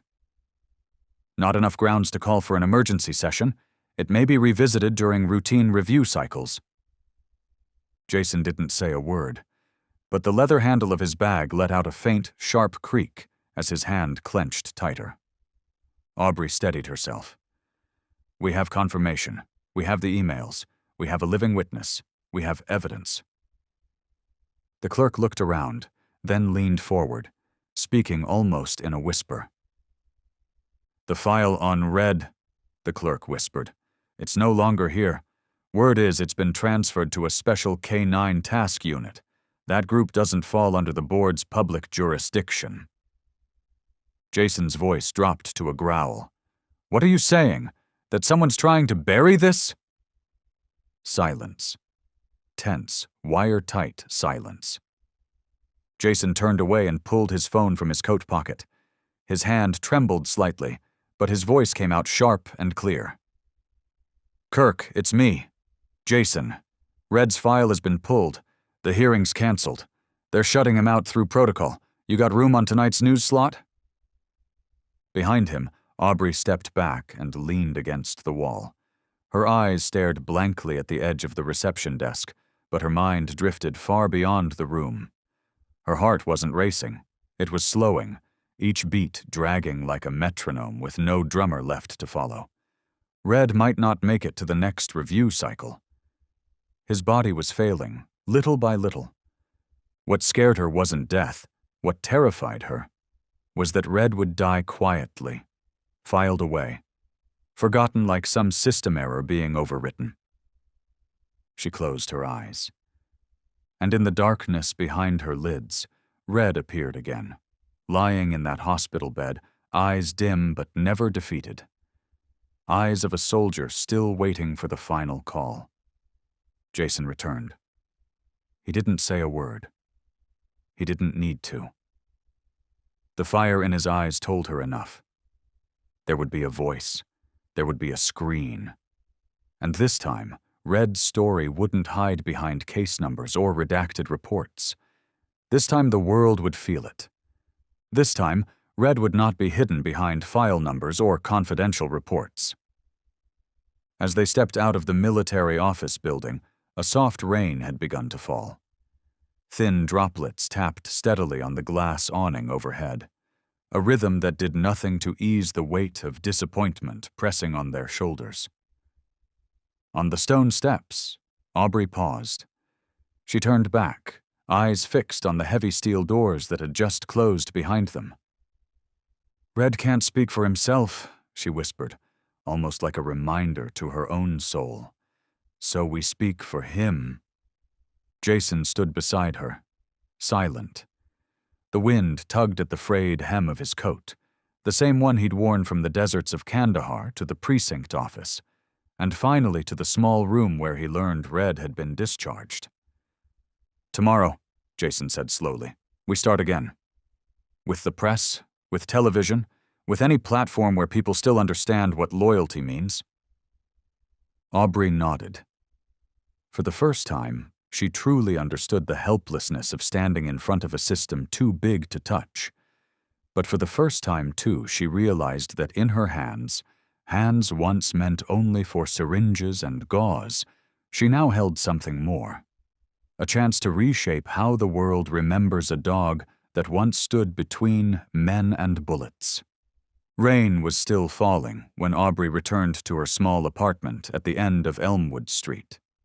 The porch light cast a faint glow over the weathered wood, making the raindrops shimmer like they were shivering in the cold.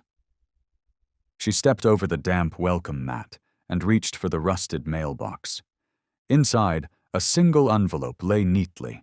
No sender, no postage. Just 3 words printed in block letters on the front. For Aubrey Lane. Her fingers trembled slightly as she peeled open the seal. Inside was a stack of Ageder, the ink slightly faded, the corners yellowed with time. The top page bore the heading of a U.S. Army Field Affairs memo, dated 2019, marked with a faint red stamp. It was a detailed report of the Kandahar ambush, and at the bottom, 4 names were listed clearly: Dwight Keller, Rafael Gomez, Marcus Lynn, and Carl Ito. Below the final line, a statement: entire unit survived due to early intervention by K9 code, SHD 177, call sign, Shadow.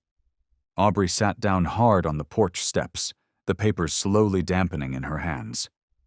She didn't cry, but something inside her twisted sharply, not from pain, but from validation. She had been right. Red was not a liability. Red was the reason 4 men came home. Jason called close to midnight. "I've reached out to all of them," his voice gravelly but firm. Dwight was the first to answer. He paused a moment, then he said, "We were never asked.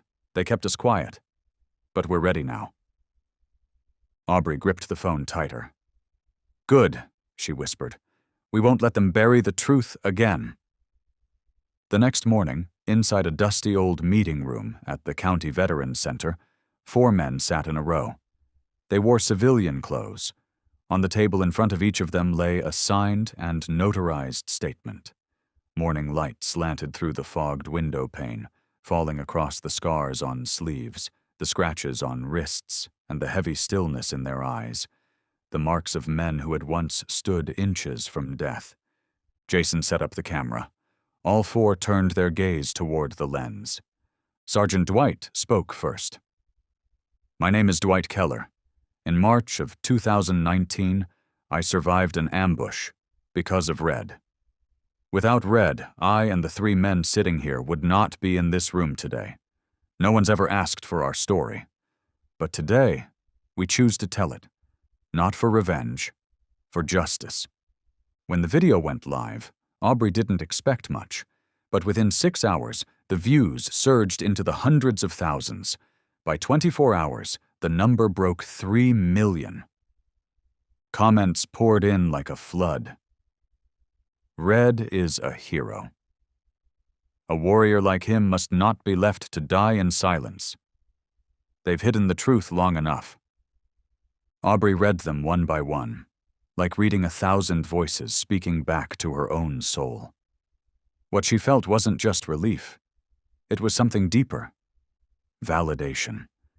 Red wasn't healed, but Red was no longer alone. That night, Jason sent a short message. "He saved us. Now it's our turn to save him." Aubrey stared at the phone screen, then looked out the window. The rain had stopped. Morning hadn't come fully yet, but the first light was starting to pierce the darkness. And for the first time in many nights, she didn't feel tired. She felt ready for whatever battle came next. The story of the 4 soldiers spread faster than anyone expected. The next morning, Jason received a call from a long-time contact inside the Department of Defense. The voice on the other end was low, clipped, and heavy. "Emergency press briefing, today. Subject, K9 case file SHD 177. Jason said nothing. He just nodded at Aubrey, and she understood instantly. A door had cracked open.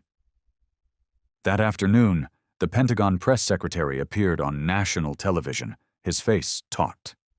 After a few procedural lines, he began to read from a statement Jason had waited years to hear.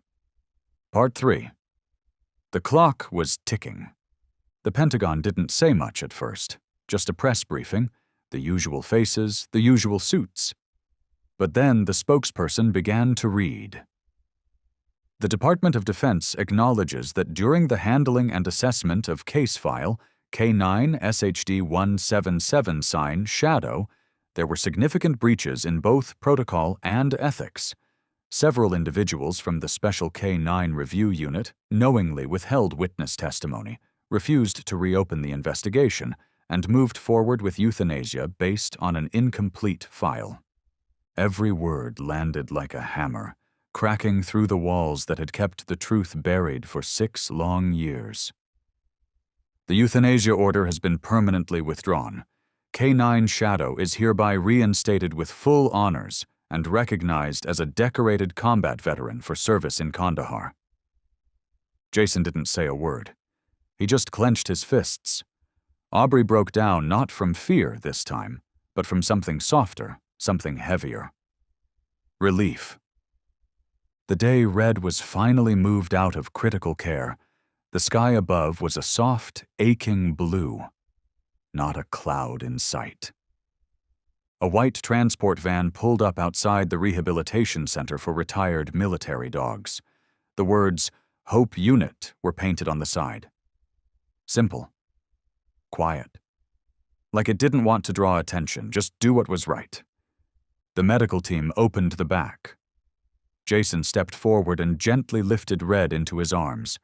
Red was thinner now, worn, breathing steadier, but slow. His eyes were open, though. Ears flicked slightly, like he was still listening. Still here.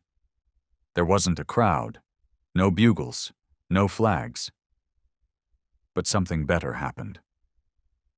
People from the town had shown up. 2 lines of them, standing on either side of the entrance. Some held signs. Thank you, Red. Real heroes don't wear capes. We owe you everything. Aubrey walked next to the gurney. She gripped the straps like they were lifelines, like she was holding on for both of them. Inside, they had prepared a room, a soft bed, fresh water, a lamp by the window that gave off a warm, amber glow. It wasn't much, but it felt safe. It felt human. Jason crouched down and took off Red's old leather collar, the one that had seen deserts and rain and blood and betrayal. He held it for a second, then slipped something else around Red's neck, a thin silver medal, engraved with one word, Survivor. His voice cracked a little when he spoke. No one can take that from you now. Red didn't bark. He didn't cry. But he stood up. Slow, unsteady, but he stood. And for a moment, time froze. You could feel every breath in that room pause. Because this wasn't just a dog standing. This was a warrior returning. This was proof that some spirits don't break. His walk was lopsided, but his back was straight. His eyes, oh, those eyes, they were clear, alive, defiant. The crowd didn't cheer. They clapped, not loud, not in rhythm, just honest hands meeting in the air, saying all the things words couldn't. Aubrey knelt beside him, placed a hand gently on his shoulder. She didn't say much. Just a whisper. Only for him. You're not evidence anymore. You're proof. And Red stood there. Quiet. Steady. With a silver medal and 1,000 stories in his eyes. That day, he didn't just survive. He was seen. He was heard. He was remembered. And for the first time in years, he was home. We didn't save Red, Aubrey whispered. Red showed us how not to give up. The sky behind them stretched wide and gray. Nothing about it promised ease. But one thing was now clear. The truth, when enough people fight for it, does not stay buried forever. A week after Red was officially declared innocent and brought to the rehabilitation center, Chicago's weather turned suddenly cold. The rain didn't shout. It whispered non-stop for 3 days.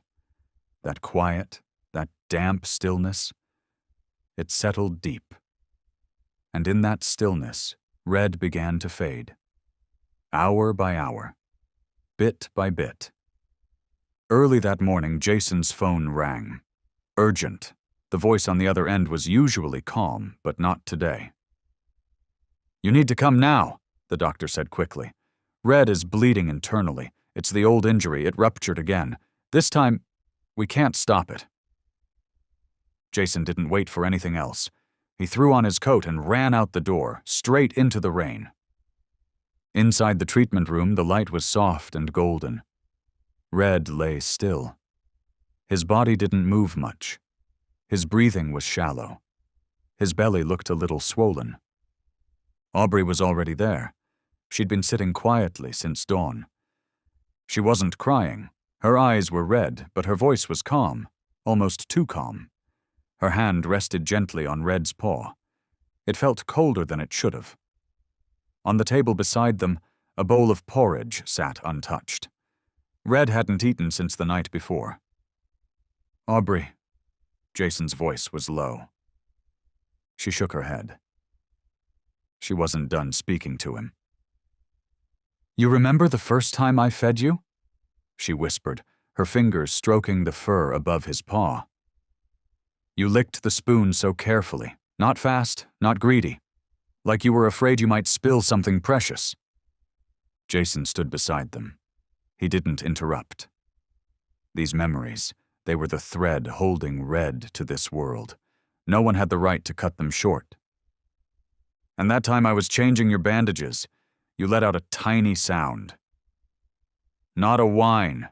You just looked up at me, like you wanted me to know. You were still trying." The doctor came in.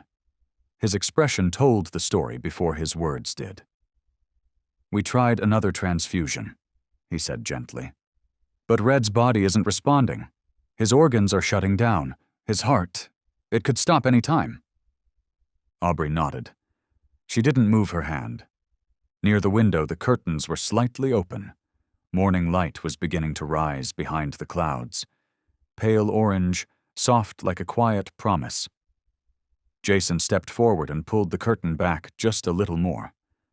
No one said anything. No one needed to. Red stirred. Just slightly.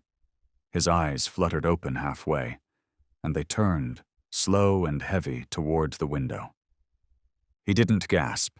He didn't cry. He just breathed, like he was waiting. Just a few more seconds of sun. A few more moments of light. "Red!" Jason knelt beside him. His voice broke, but he kept going. "You're home now? We kept our promise." Red didn't blink, but something in his chest rose, paused, and settled again. Like he understood. And outside, for a moment, the rain finally stopped. Aubrey placed her hand gently on Red's head. Her voice cracked. "No one calls him a danger anymore," she whispered. "Red is a soldier now. A hero. Always." The moment that first beam of sunlight touched Red's nose, his eyes fluttered, then closed. No pain, no struggle. Just the end of a long road, now that his honor had finally been restored. The room stayed still for a long time. The monitors were silent. No alarms, no sounds. Just the ticking of a wall clock and the soft, steady rain outside the eaves. Jason straightened up and bowed his head. "This isn't death," he said softly. This is a soldier coming home to rest." Aubrey didn't answer. She leaned forward and kissed Red's forehead, where his gray fur had thinned with time. No tears fell. But somehow the entire room felt like it was breathing one long, quiet sob. Red didn't need another medal. Red needed the truth to be known. And he got that just before the sunlight filled the room completely. There was no siren, no half-masted flags. But from early morning, people began arriving at the veteran K9 Recovery Center. Quietly, like mist rolling in from all directions. A little boy in a red beanie knelt down and placed a bundle of white chrysanthemums at the gate. On top was a small handwritten sign, "Red, thank you for fighting for people like me." Next to him, an old woman in a wool coat stood with trembling hands, holding a printed photo from social media. Red, curled up in Aubrey's lap, his eyes gently closed, with soft sunrise light behind him. No one used the word national mourning. No one asked for bugles or folded flags. But every face there, every silent pair of eyes, was grieving. Jason stepped out of the building.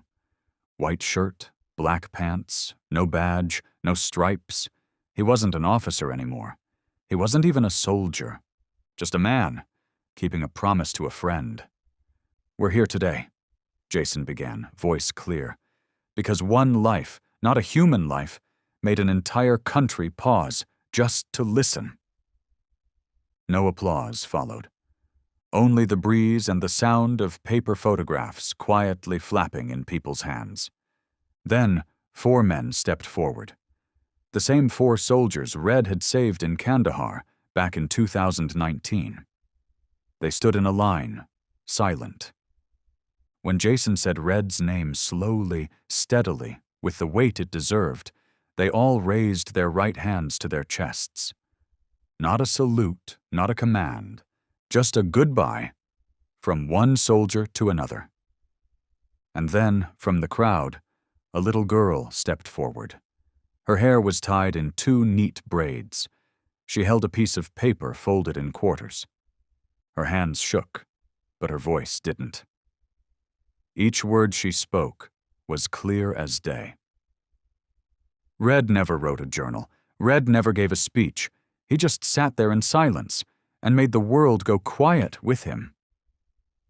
That last line made several heads lower. At the very back stood Aubrey, holding a small wooden box. Plain, unpolished, nothing ornate about it. She opened the lid. Inside was the first name tag Red ever wore. The metal had faded with time, the letters dulled but still there. She raised it in her hands and read softly, "Shadow, K9-2174, Kandahar Unit." Then she turned it over, revealing a new line, freshly engraved on the back, clean, straight, and small. "Faithful, fallen, forever." Jason stepped forward and took the tag. He walked to the young maple tree just outside the center. It wasn't tall, barely shoulder height, but it stood straight. He knelt, dug a small patch of earth, and placed the tag into the soil. No words, no farewell. Just the weight of something, right? When the last handful of dirt covered it, a breeze passed through. The maple leaves swayed like they were bowing. Aubrey watched. She didn't cry. She didn't tremble. There was no room left in her for grief, only the steady belief that Red had lived his part well. Exactly the way true warriors do. Not for medals, but to keep others breathing. When the service ended, no one littered. No one raised their voice. They walked away quietly, like Red was still there, among them, holding the silence of a gratitude that most people never get the words out in time to say. Red didn't live long, but Red lived right. And sometimes that's all a life needs to become: immortal. That winter in Chicago passed quietly. No snowstorms, no fanfare. Just enough cold to make people remember the things that once kept them warm. Not long after the memorial, the recovery center where Red had stayed was renovated. It became something new. On a carved wooden sign above the door, hand-painted in deep red, it simply read, "The Red Room, a healing space for soldiers who made it back. No one argued about the name. No one suggested changing it. When Jason brought it up, Aubrey had just nodded like somehow that was exactly what Red would have wanted. One morning, not long after the center reopened, a young soldier stepped through the doors. His face still carried youth, but his eyes, they were heavy. His hands shook not from the cold, but from something deeper, the kind of trembling that comes from carrying memories too loud to say out loud. And in that quiet room Red left behind, another journey began. Not one of silence, but one of healing passed on, one life at a time, from a dog that never asked to be remembered. But now, always will be. He didn't say much, just sat down on the chair by the window where the light touched gently. Not too much, just enough. For a while, he didn't move. Then he looked up. Right in front of him, on the wall, hung a framed photograph. It was Red. Not fierce, not armored, just Red lying still on the grass, looking straight into the lens, the kind of gaze you can't describe with words. You only feel it with your heart. Below the picture was a quiet caption. This dog saved lives, even when no one asked him to, and in the end, he fought to live with honor. The young soldier stared at the photo. His hand, still trembling, slowly clenched into a fist. Then his eyes turned red. He lowered his head. No one said a word. Jason stood at a distance, choosing not to walk closer. Aubrey sat silently behind her desk. No questions, no comforting phrases. In this place, every feeling was welcome, especially the kind of tears that show up before even you understand why. The young man didn't know Red, had never met him. But some symbols, you don't need to meet. You just feel. A few minutes later, he stood up. He walked to the photo, touched the corner of the wooden frame, nodded once, and left. No one asked his name. No one asked why he cried. But that morning, the Red Room gained another story. Not recorded, not posted. Just quietly folded into what Aubrey once said. Red wasn't born to be a legend, but he lived like one, and sometimes, that's enough. Chicago doesn't have soft winters. Even in November, the sky already wears that heavy shade of gray, like it's trying to lay silence over the city early. That morning, as the wind slid across the cold stone steps, Aubrey stepped out the front door of the Red Room, just a week old, and knelt down by the metal mailbox. Mixed in with admin letters and some pizza coupons was a small cream envelope. No stamp. Handwritten. No return address. She sat on the wooden bench under the eaves and opened it. The handwriting was shaky, uneven, like someone whose hands hadn't stopped trembling yet. Hi, Miss Aubrey. My name is Noah Beck. I'm 23. I just got out of the trauma care facility. No one knows I'm writing this, but I had to do it, before the fear swallows me again. Aubrey's fingers tightened slightly around the edge of the letter. Inside the envelope, there was a photo, Red, printed from some online article. Red lay wrapped in a white blanket, eyes half open, softly licking the hand that touched the fur around his neck. Below the photo, a line had been underlined in pencil. I saw this look in the hospital. It made me sit up, not to become someone, just so I wouldn't abandon myself again. The wind slipped by, gently brushing past the open hallway. Aubrey didn't move. She kept reading slowly, like she could hear Noah's voice echoing softly in the empty space around her. Every morning in the ward, they gave me pills and said things would get better. But I didn't believe them. I felt like a blur, like I didn't matter, like no one needed me. But the way Red looked into the camera, it wasn't begging. It felt like Red was saying, I'm still here. And I thought, if Red could still hold on after everything he went through, Then I had no reason to give up. Aubrey took the photo out of the envelope and rested it gently in her palm. The letter closed with just a few quiet lines. I don't have a family, but now I carry Red's photo in my wallet like a charm. Not for luck, but to remember that some lives have been broken, forgotten, thrown away, and still, they chose to keep going without needing anyone's permission. Back inside, Jason was sitting near the big window, flipping slowly through the Sunday paper. The light from outside filtered through the fogged glass, casting a faint reflection of Red's photo, the one that now hung at the center of the room. Aubrey didn't speak. She simply handed him the letter and sat down across from him. Jason read it slowly. When he reached the line, "Red made me sit up," he stopped. He took off his glasses and looked up at the photo of Red. That same look, that same quiet body.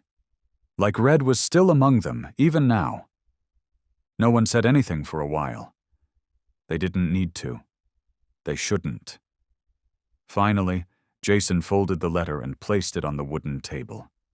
His voice came soft, nearly a whisper. Red doesn't have to be here to still exist. Aubrey nodded, her gaze fixed on the window frame. Red lives on through Noah, through the people Red touched, not with barks, not with medals, but with presence quiet and unshakable.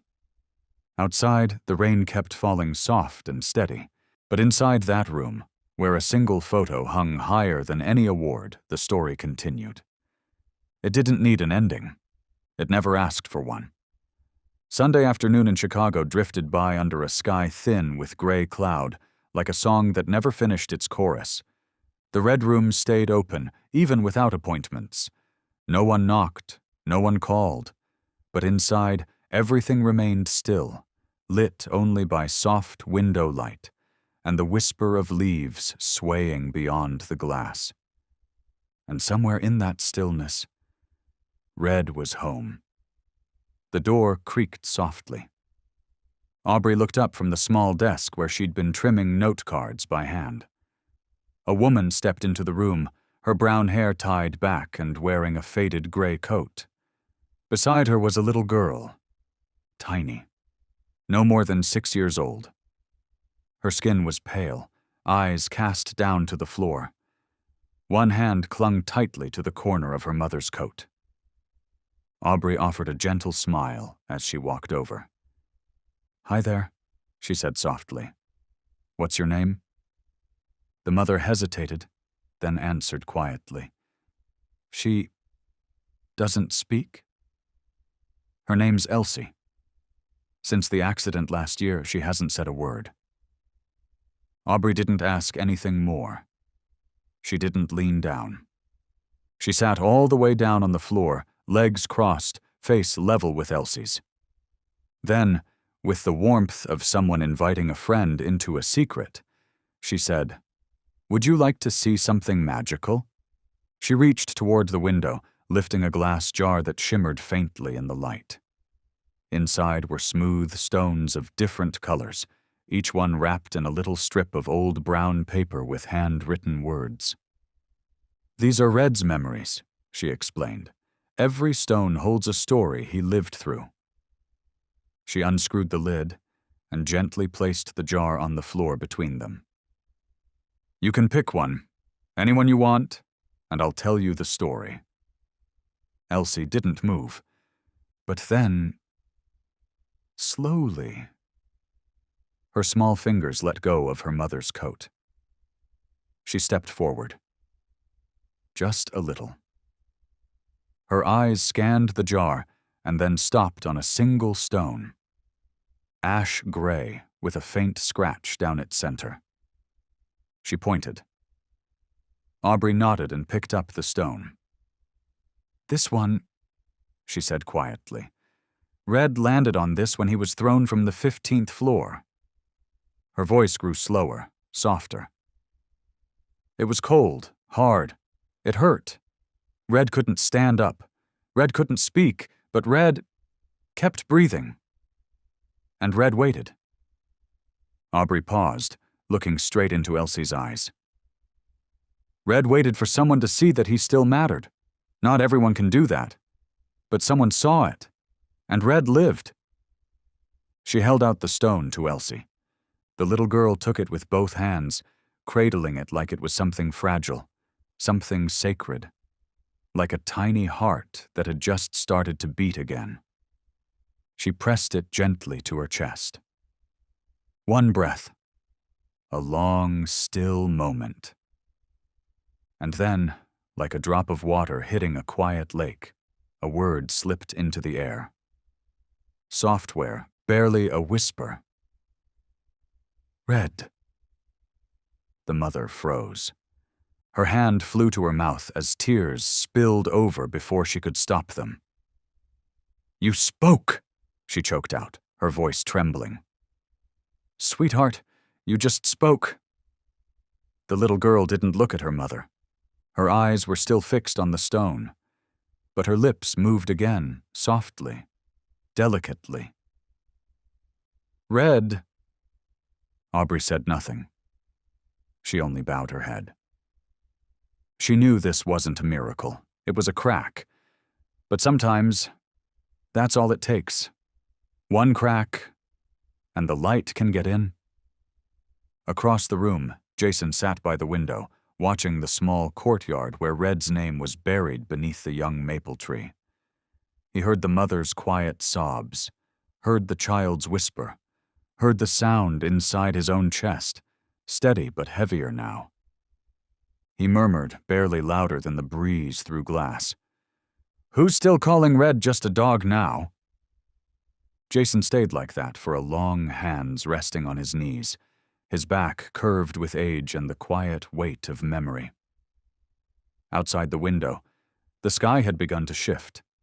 Pale light broke through the clouds in long, slow bands, falling gently on the brass nameplate that marked where Red now rested. Aubrey walked over and placed a cup of hot tea beside him. She didn't say a word. She didn't need to. Sometimes presence is the only language worth speaking. Behind the therapy room's door, little Elsie still sat beside her mother, clutching the stone to her chest. Her eyes were no longer wild with fear, and maybe now, Red would be the first word she said, and the only word she'd need to begin a quiet resurrection. Sunday morning, B2 Hall, Northwestern University. No wireless mics, no spotlights, just a small wooden podium, a few dozen plastic chairs in tidy rows, and posters printed with a single line. Transformation after war, from combat to healing. Jason adjusted his dark jacket and stepped onto the stage. Aubrey stood quietly behind him. They didn't bring slides, no charts, just one story. The story we're sharing today, Jason began, his voice deep and deliberate, doesn't have the kind of ending people usually hope for. Our main character doesn't walk again, doesn't stand in a town square to accept a medal, doesn't get a folded flag or 21 guns. But Red... He paused. Red was a German shepherd, served in Kandahar, fell from the 15th floor of a building, declared unworthy of life, sentenced to die by the very system that once draped flags across his shoulders, then disappeared when he needed it most. A hush settled across the room. Aubrey's fingers curled tightly in her coat pocket. Inside, she carried a replica of Red's tag, the small metal plate that had become something much more than a name. Jason continued, but Red didn't die in vain. Red didn't live long, but Red lived deeply. He kept a soldier from taking his own life, gave a voiceless child the courage to speak, and made those of us so hardened by loss, we thought we had no feeling left. Stop and remember something simple. Surviving isn't the end. Choosing to live is the beginning.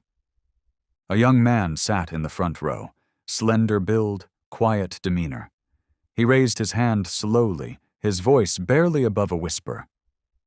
If Red were still alive, what do you think he would have chosen? To keep living, or to become a symbol for others? The question hung in the air. Jason paused. His fingers rested lightly on the podium. He didn't answer right away. Instead, he looked down toward the front row, where Aubrey stood, hands clasped. She gave a small nod, soft but certain, like she had asked herself that question many times before in quiet hours no one ever saw. Jason took a breath. Not the kind you take before speaking to a room, but the kind you take when you're trying to carry something heavy without dropping it.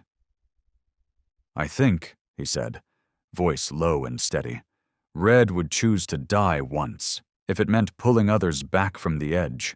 Red didn't need more time. He just needed the time he had to matter. No one clapped, no one moved. But the stillness in the room deepened, like every heart had stopped just long enough to agree. Not with applause, but with something quieter, something real. In the corner, a girl wiped her eyes with her sleeve. A middle-aged man, probably a professor, bowed his head. Something had shifted.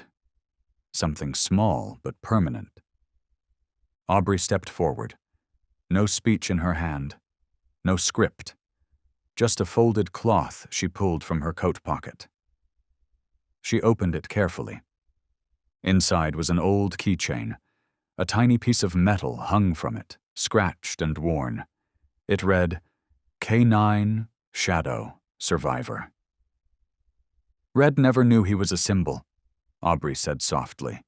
He just knew he had to try to live, and that's exactly what made him unforgettable. She placed the keychain gently on the podium. No one reached for it, but every pair of eyes found their way to it like it held something sacred. 1 year after Red was gone, the Red Room looked different. It wasn't just a small space with a few wooden chairs and wildflowers in recycled jars anymore. The center had expanded into the old building out back, once a forgotten factory. The brick walls were still rough, still scarred, but they'd been painted over, not to hide what happened, but to remember it. The way you remember pain without needing it to define you. That morning was cold, just enough for breath to show and leaves to scatter across the walkway like little golden reminders of time passing. Jason adjusted the new wooden sign at the gate. Aubrey hung photo frames along a warm string of yellow lights inside. They were setting up a quiet exhibition. No press, no influencers. Just a thank you. For Red. For every soul he had reached. The photos weren't curated for beauty. They were real.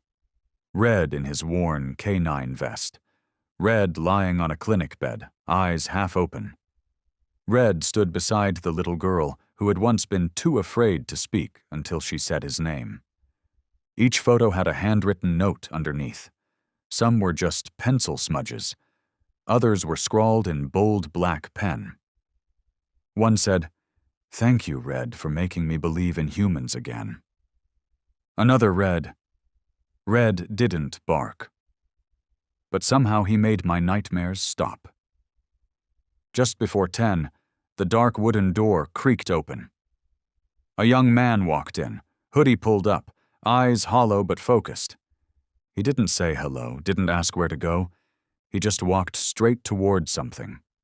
Toward memory. Toward whatever piece of himself he left behind.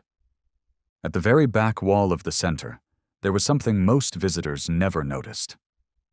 A smudge. Faint, messy. A few crooked lines that looked like someone dragged a wet brush across brick. But it wasn't paint. It was Red's paw print, pressed into the wall by Jason, back when Red was still alive. They called it the old print. Not a monument, just a moment. A mark that said, "I was here." A man stood in front of that wall for a long time, hands stuffed deep into his hoodie pockets, shoulders tense like he was holding something back. Then he spoke, his voice cracked and low. "I used to have a plan," he said, "to end everything. In my bedroom. One quiet night." Aubrey turned to him, but she didn't interrupt. She just listened. He kept going. "That day, at the rehab center, I watched a video of Red, just a short clip. Red was lying on a hospital bed looking out the window. I don't know why, but his eyes," he swallowed. "They made me stop." Jason stepped closer. His voice was gentle. "Do you still have that photo?" The man nodded, pulled a small picture from his wallet. It was worn and creased, like it had been taken out and looked at too many times. In it, Red was curled on his side, one leg bandaged, his gaze fixed on the light coming through the window. "I didn't decide to live because I had some big purpose," the man whispered. "I just didn't want to abandon myself again." Nobody said anything. Not for a while. The wind outside pushed softly through the cracks in the window. Then Jason stepped to the brick wall, took the cap off a black marker, bent down near the old paw print, and wrote slowly underneath. "If someone once saved you, live like you can save someone else." The man read the words. Didn't speak, but something in his eyes changed. Steadier. Clearer. He didn't say thank you. Didn't need to. Instead, he bowed his head like a soldier saluting a commander and walked out into the stillness. Aubrey watched him go, no longer carrying the same weight in her chest. She didn't cry this time, because she understood now. Red didn't need to be here, to stay here. He was part of the walls, the way light hit the floor in the morning, the way people breathed a little easier when they walked in, the way someone who was almost gone chose to stay. What Red left behind would never leave. The stage lights were bright. The air smelled like new studio flooring and someone's faint perfume. But the silence? The silence felt deeper than the lights or the scent. The live taping began at 8 p.m. sharp. Tonight's topic, Service Dogs and Forgotten Warriors.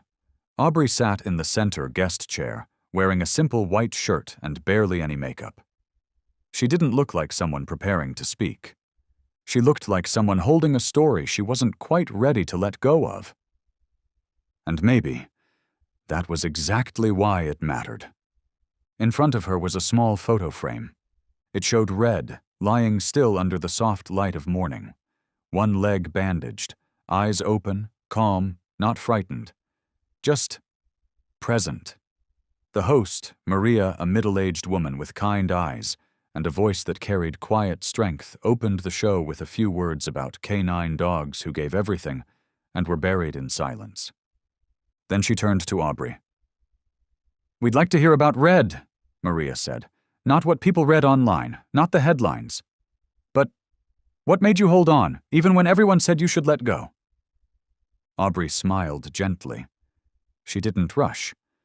And when she spoke, each word came slowly, like it had been carved from memory. "Red never asked me, 'Why me?'" she said. "He just looked at me, quietly, as if to ask, 'Who else hasn't been saved yet?'" For a second, no one breathed. Maria wiped her eyes with a tissue, not even trying to hide it. A camera cut to a close-up of the photo. Red, wrapped in that morning light. And Aubrey kept going. She told them about the first time she touched Red, back when he was still on a gurney, barely breathing. She whispered to him then, "I'm not going to let them throw you away like broken equipment." She remembered the moment Red couldn't even lift his head, but he tapped his tail once on the hospital bed. Just once. As if to say, "I'm still here." By the end of the segment, Maria said they had something never shown to the public, a video sent from the hospital after Red's memorial. The studio lights dimmed. The screen lit up. Everyone held their breath. Red appeared on screen, lying in recovery. His body barely moved. Morning light spilled through the window behind him. Aubrey was beside him, her hand gently holding his leg. Red turned his head slightly and licked the back of her hand. No sound, just that small gesture. But it was enough to pull the entire room into stillness. When the video ended, a young boy in the audience stood up, maybe 7, clutching a plush German shepherd in his arms. He walked slowly down the aisle. No one stopped him. No one needed to. He reached the stage, walked up to Aubrey, held up the stuffed dog and whispered, "I used to be the kid no one understood. But now, I have Red." Aubrey knelt down, took the gift from his small hands. She didn't know his name, didn't know his story. But the way he placed that plush dog in her arms like Red was still alive. Still watching made her want to hold the boy forever. No one clapped. Not for the story, not for the video, not even for the boy. People just looked at each other. Someone rested their hand on a stranger's shoulder. Someone else wiped their eyes. Not out of sadness, but because they remembered something. Or someone. Because sometimes you don't need applause. You just need to know that someone out there gets it. Maria ended the show with a whisper. No upbeat music. No flashy outro. No tagline.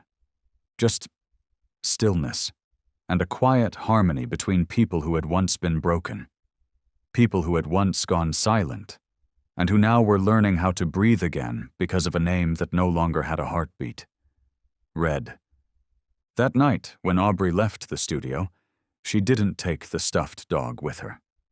Instead, she placed it gently in the program's mailbox, along with a small card that read, "Send Red where he's needed most."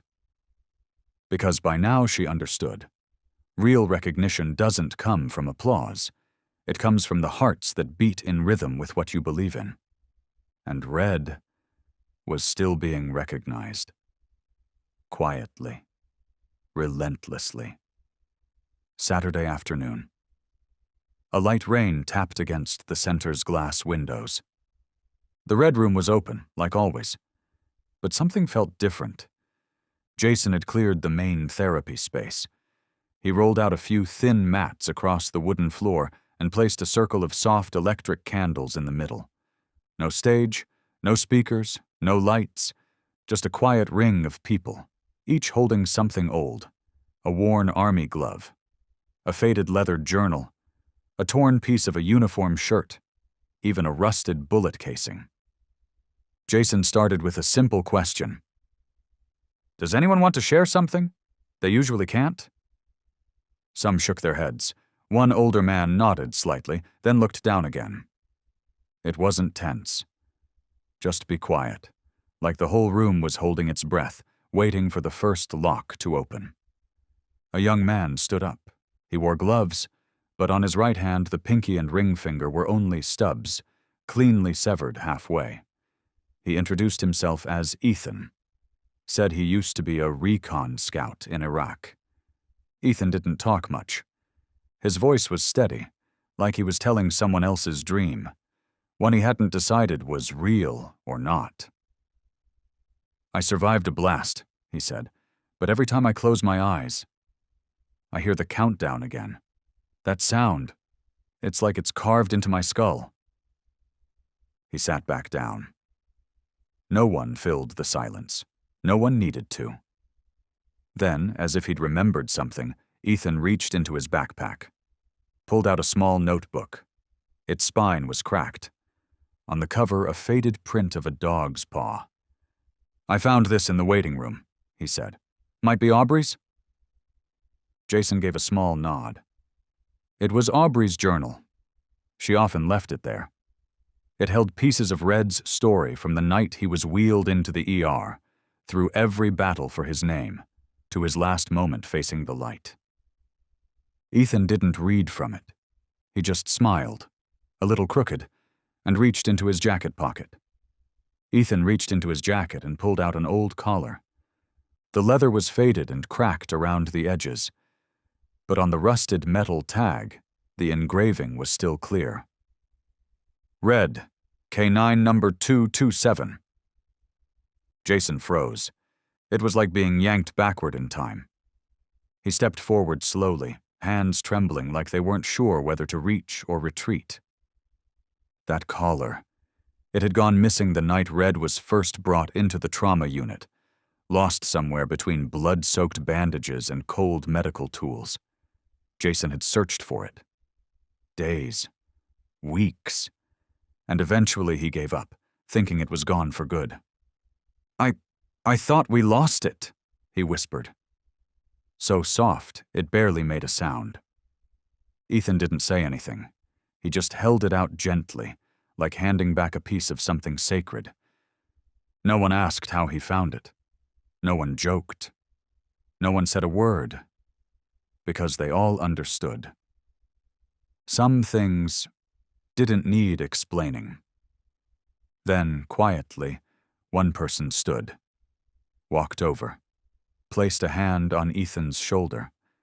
Another followed, then another, until a silent circle formed around him.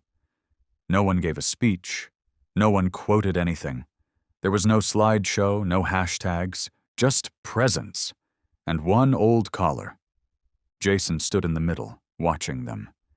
He looked at the way they bowed their heads, not in grief, but in quiet solidarity, at how their eyes softened, warmed, as if touched by a fire no one could see. And in that moment, he understood. He wasn't the only one telling Red's story anymore. Red had moved past the words. Red had seeped into all the untold pages, the almosts, the not-quites, and the bruised chapters of people who thought their connection to the world had been severed forever. Red was no longer alive, but Red had never truly left. Because now, there was a second storyteller. And soon, there'd be a third, a fourth. Not for likes, not for tears, but for one quiet, stubborn truth. Red had touched them. And that was enough. It had been nearly a year and a half since Red took his final breath. The wind still moved gently through the grass outside the Red Room. But today, it carried something else too. A quiet weight in the air. Like the world was holding its breath, waiting for something to shift. Aubrey sat quietly on the train headed toward Capitol Hill. Her fingers tightened a thin red string around a stack of documents. Across from her, Jason held a plastic binder careful, deliberately, like it might fall apart if handled wrong. Inside were pieces of something sacred, a handwritten statement from Lyja, photos of Red in his final days, letters from veterans, even a worn-out poem from a little girl who never spoke, not once except in ink. They had been preparing for weeks, and today was the hearing. A special session before Congress, the first of its kind, where lawmakers would examine the way military K9s were treated after war.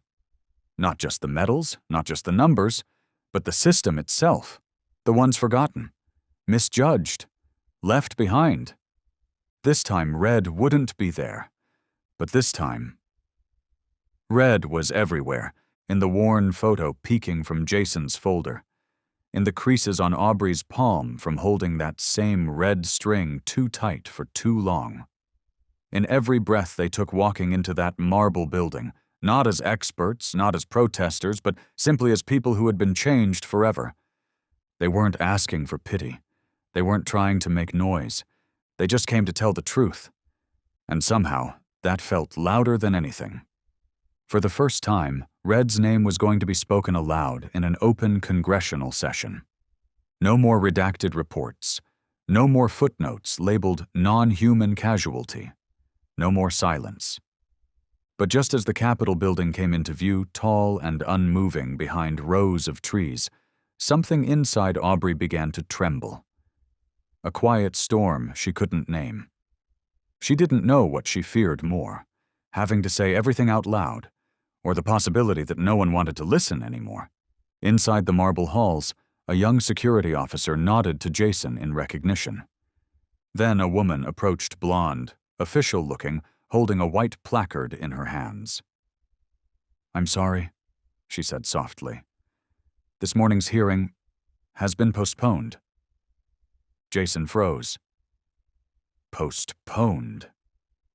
His voice caught between disbelief and dread. "There's no formal reason given," the woman added, lowering her voice. "We were just instructed to inform you. The committee no longer has jurisdiction over your petition." The floor beneath Aubrey felt colder. Her hands moved on instinct, placing the red-tied packet onto the leather seat beside her.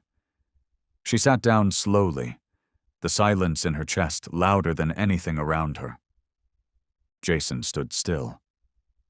Then, his voice dropped, no longer confused, only tired. "They didn't cancel the hearing," he murmured. "They canceled Red, again." People in suits moved past them without looking. Laughter echoed from down the hallway. Phones rang. Files shuffled. The world kept spinning, as if Red never existed. Then quietly the blonde staffer returned. She didn't look them in the eye this time, just held out a brown envelope. "I'm not supposed to give you this," she whispered, "but you need to see it." Inside was an internal document, not yet stamped, not yet official. Across the top in bold, slanted red ink: "Reclassification pending. Transferred to Covert Tactical K-9 Evaluation Unit." Jason's eyes flared. "That unit isn't overseen by Congress," he said, voice sharp. "Once the files go there, we lose them, forever." Aubrey stared at the paper, then looked up. Her voice was soft but steady. If Red fought for those who had no voice, then maybe now it's our turn to be his. Jason didn't speak. He just stood up. His phone shook slightly in his hand as he scrolled all the way to the bottom of his contacts list.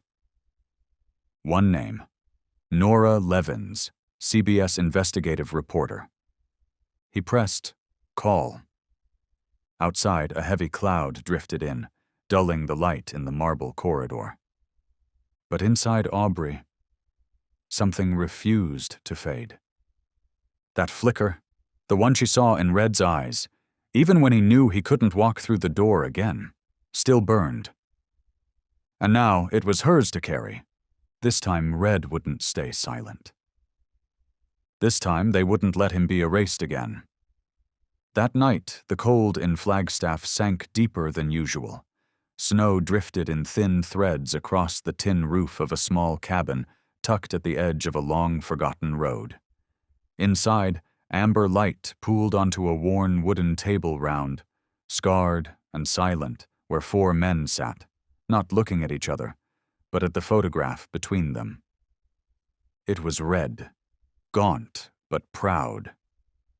Snapped in Kandahar, 2018, the moment forever caught in that defiant tilt of the head, like Red knew he'd been more than they'd allowed him to be. Jason poured coffee, but no one touched it. In the air was more than the scent of burning logs and damp soil. There was weight, the kind that only comes before a battle. No weapons this time, just truth and memory. Sergeant Dwight moved first. He pulled a small black recorder from his backpack, placed it on the table, and hit play. The sound crackled slightly, but the voices were unmistakable. "Do you understand the order, Dwight?" "Yes, sir." But Red didn't do anything wrong. He detected, "Stop. If your testimony damages local cooperation, you will be held personally accountable. This is a direct order. Do not speak of the incident again." Click. Silence. Dwight looked up, his voice quiet but solid. "I kept this for 5 years, not out of fear, but because I didn't know if anyone would still believe us." Jason didn't respond. He pulled out 4 notarized affidavits, one by one. Each one read, "I, name, confirm that Red K9 Unit Number 227 saved my life and the lives of my unit. He did not harm anyone in the incident of June 16, 2019, in Kandahar. His removal from service records was unjust. A reconnaissance scout, a logistics technician, a combat medic, a field engineer, each man signed his name without a word. The only sounds in the room were the scratch of ink and the steady rise and fall of breath. Jason slid the photo of Red to the center. He took out his phone, propped it against a tin cup, and began to film. He didn't give a speech. He just nodded once. Each man laid a hand on the photo. Then, in unison, not loud, but unshakable, they said, "We are alive, because of Red." Jason trimmed the footage, kept it simple. Just the truth. No music, no montage, just a black screen at the end and 3 plain words in white. Number Red was right. Aubrey was the first to post it. No political hashtags, no donation links, no calls to fight the system. Just the video. And one caption. Red never spoke. But today, he was heard through the lives he saved. It took less than 2 hours. The video didn't explode with drama. It bloomed quietly, deeply. First, it was the veterans, the ones in the trauma groups, the ones who never posted anything personal. But this felt personal. Then it reached veterinarians, animal rights groups, canine advocacy pages, and eventually, it caught the eyes of independent journalists, the kind still looking for truth between headlines. 12 hours later, the hashtag number Red was right climbed into Twitter's trending topics. 24 hours later, the video had over 3 million views. Aubrey didn't sleep that night. She sat by the window, the soft rustle of wind tapping against the glass. In her hand was a printed copy of the first article that mentioned the clip.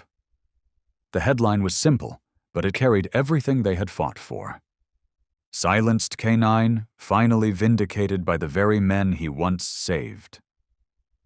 She didn't smile, but the heaviness that had lived in her eyes since that night on Capitol Hill. It wasn't there anymore. Her phone lit up. Jason. No need for greetings. They won't bury Red again, he said, not when the whole country's listening. Aubrey looked down at her phone screen, a photo of Red lying on that hospital cot, wrapped in bandages, eyes still burning with that silent kind of strength. She whispered, Red didn't need to come back to life. He just needed the truth to come back, in someone else's voice. Monday morning, the first official headline broke.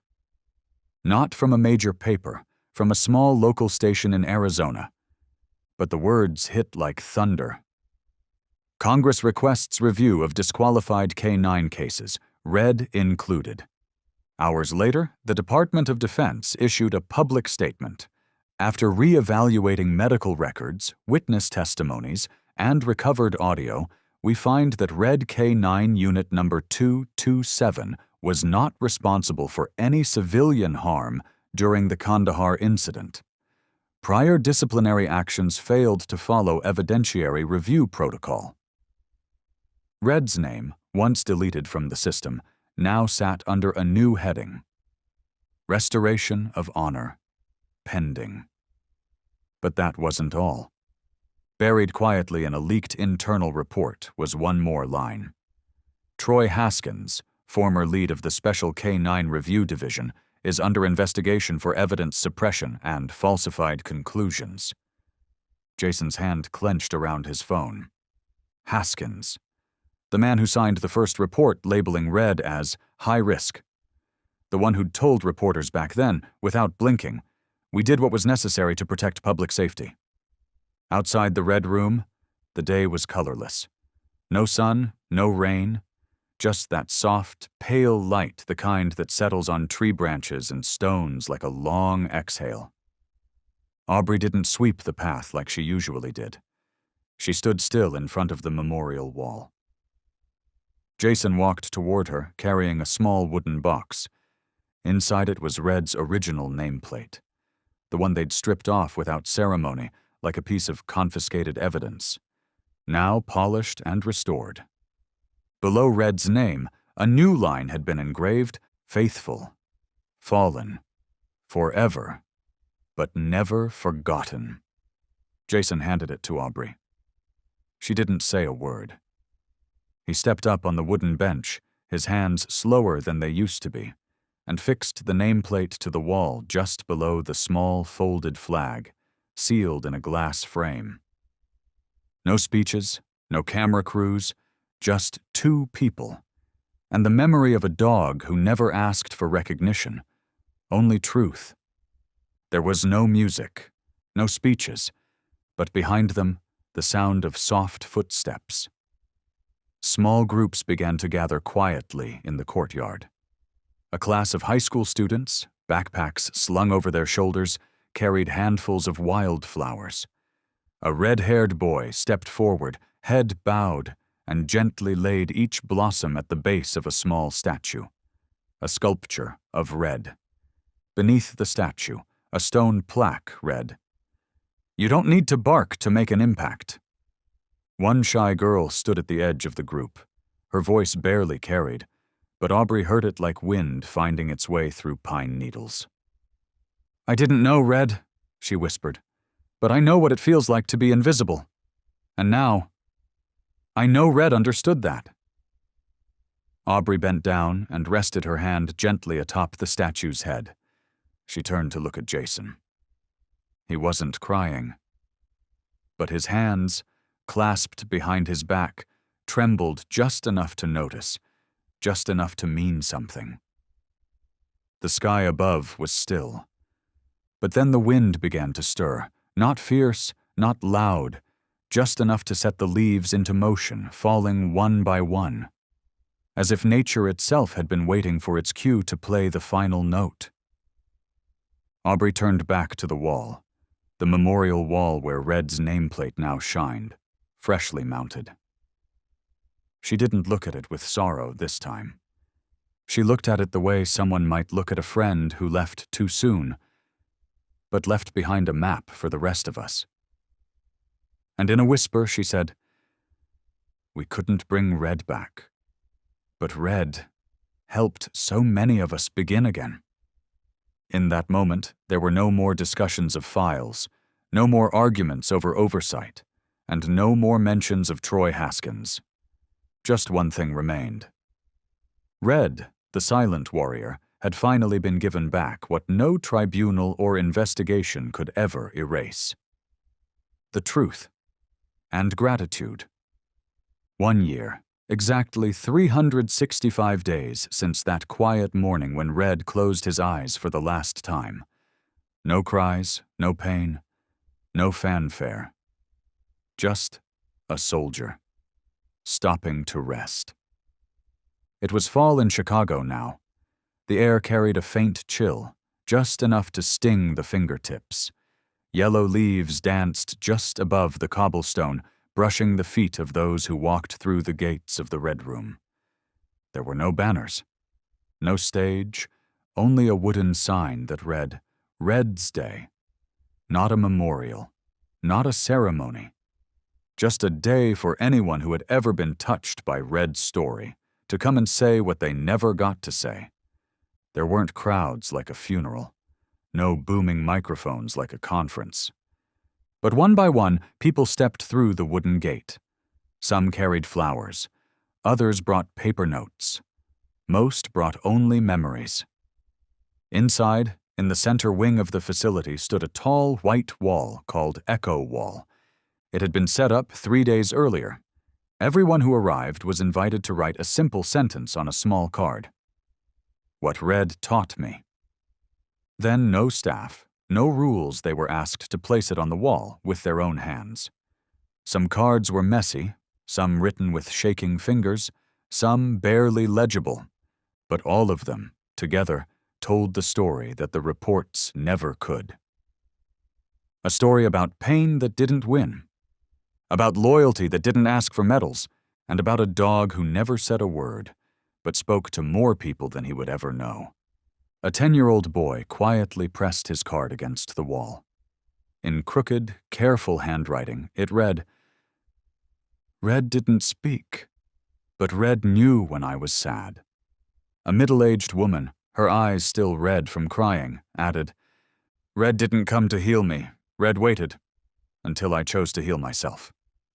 A young military doctor scribbled something hastily before his hands began to shake. "We used to think only medicine saved lives, but Red's eyes were the first medicine." 3 hours passed. The white wall had vanished beneath layers of memories, gratitude, and aching silence. Cards piled atop one another like threads, sewing broken moments back together, all stitched by Red's quiet presence. From the window, Aubrey watched the line of people curve through the courtyard. Then she turned.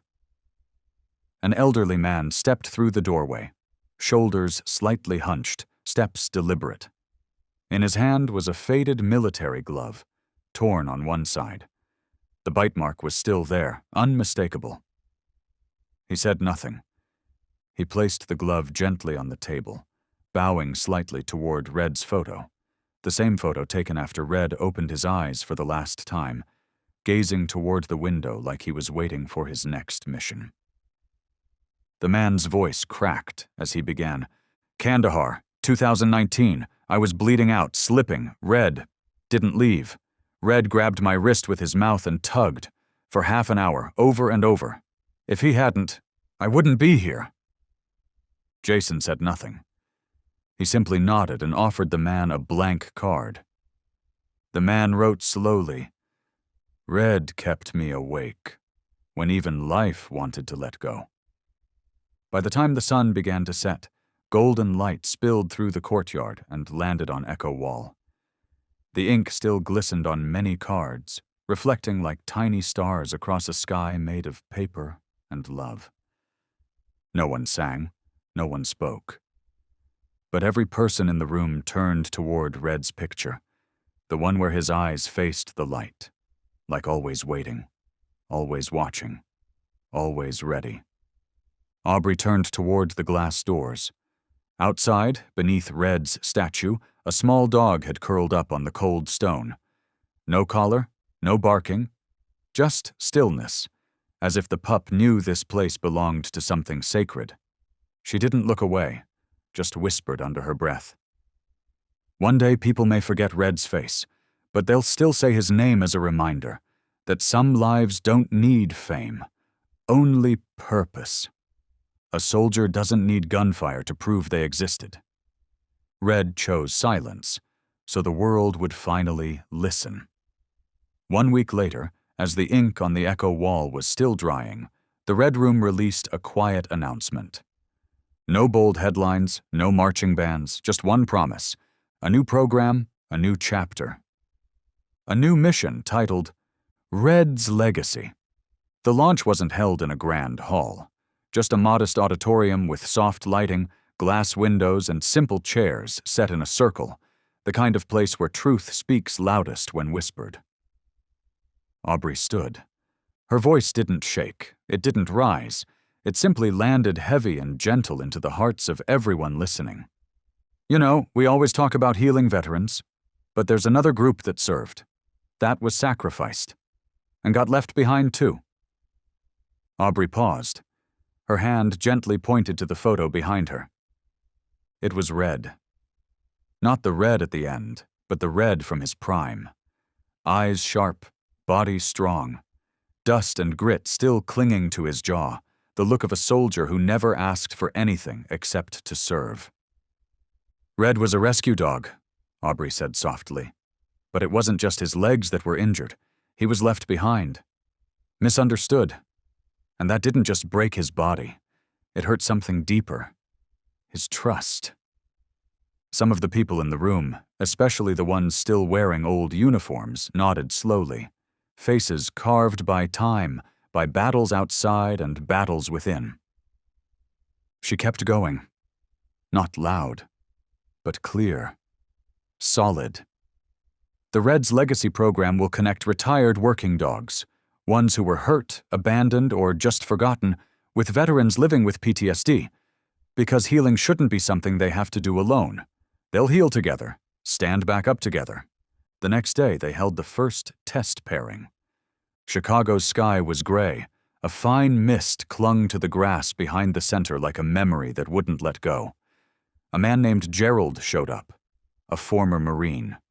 Tough, silent, eyes like locked doors. His wife had died in a car crash not long after he got home. Since then, Gerald had lived alone. No visitors, no conversation. Just him and the silence. The dog chosen for him was Cole, a sleek black German shepherd who had survived a mine collapse in Kentucky. His leg had healed, but something inside hadn't. Cole hated being touched near his neck, wouldn't hold eye contact, wouldn't trust anyone who got too close. The trainer unhooked Cole's leash. Cole took a few steps. Slow, careful. Gerald didn't move, didn't reach out. His body stayed stiff, like he was bracing for rejection. But Cole didn't back away. He just sat, right in front of Gerald, looked up, and then, gently, quietly, licked Gerald's shaking hand. Everything stopped. The room, the rain, the air. And then, Gerald cried. No sound. Just tears running down the face of a man who hadn't let himself feel for 4 long years. No one spoke, no one dared to. Cole stayed still, eyes fixed on Gerald, as if to say, "I'm not going anywhere." From the window across the room, Jason watched.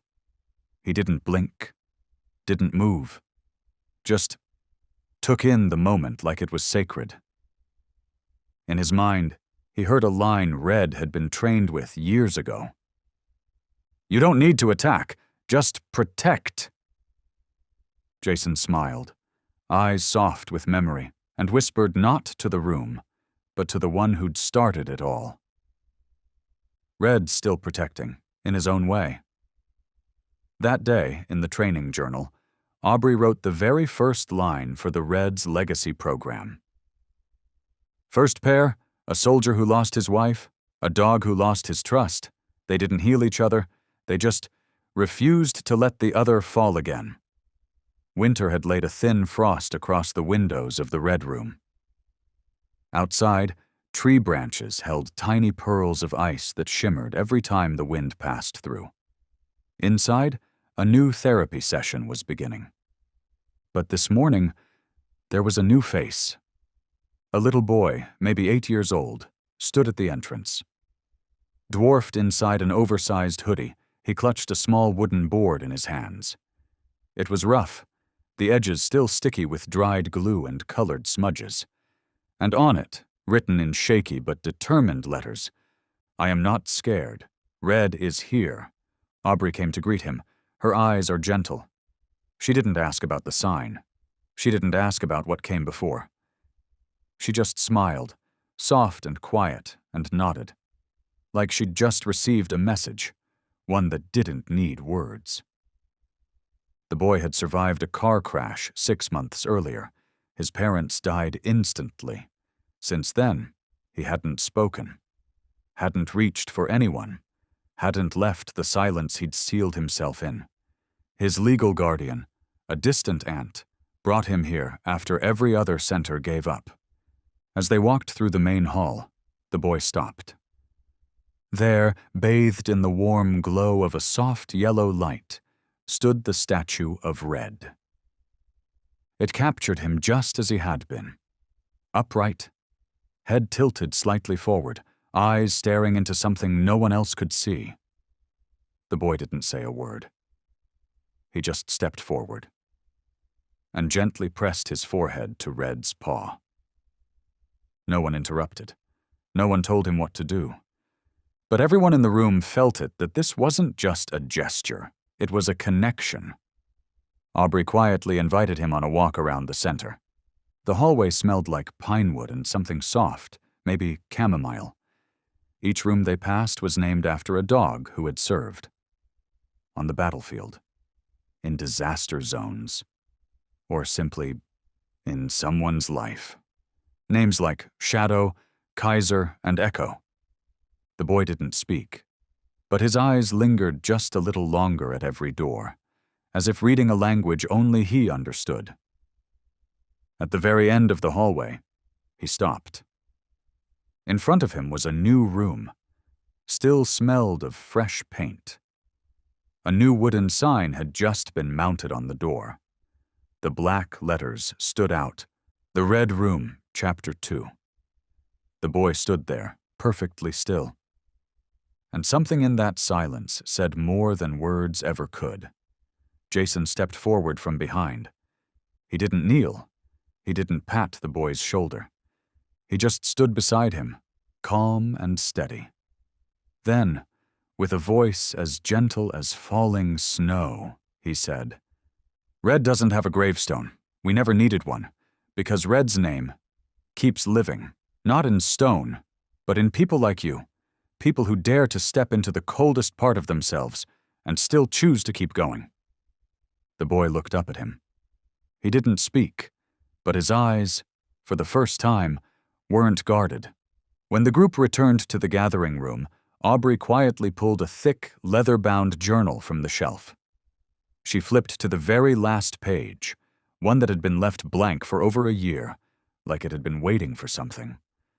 Her pen touched the paper, slow and steady.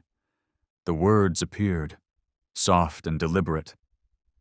"Red no longer barks, but Red is still calling, not with sound, but through those willing to walk through the dark, just to bring back a little light for someone else." Outside the window, a small puppy had curled up next to Red's statue. Its eyes watched quietly through the glass, like it understood something sacred lived on in there. Snow had begun to fall. Soft, but not cold, because inside that red brick building, a name had never stopped glowing. Red. Not just a memory, but a legacy. Sometimes, the wounds we carry don't come from what happened, but from not being believed when it did. Red didn't get to explain. Red didn't get a second chance. Red didn't get the benefit of the doubt. And maybe that's what hurts the most. If you've ever been in Red's place, judged without evidence, accused without your side being heard, then this story isn't just about a dog. It's about you. If someone's betrayal left you questioning everything, if your silence was mistaken for guilt, if people turned away before asking what really happened, then hear this. Your truth is still your truth, even when no one claps for it. Stay calm. Write it down. Save the screenshots. Get support, legal, emotional, spiritual. And if you have kids, protect them with your peace, not your pain. Because, like Red, your dignity is not defined by how you're treated, but by how you rise when no one's watching. Now, we want to hear from you. Have you ever been accused unfairly? Suspected someone and later realized you were wrong? Or maybe you were betrayed, but no one believed you? Share your story in the comments, not for sympathy, but so someone out there knows they're not alone.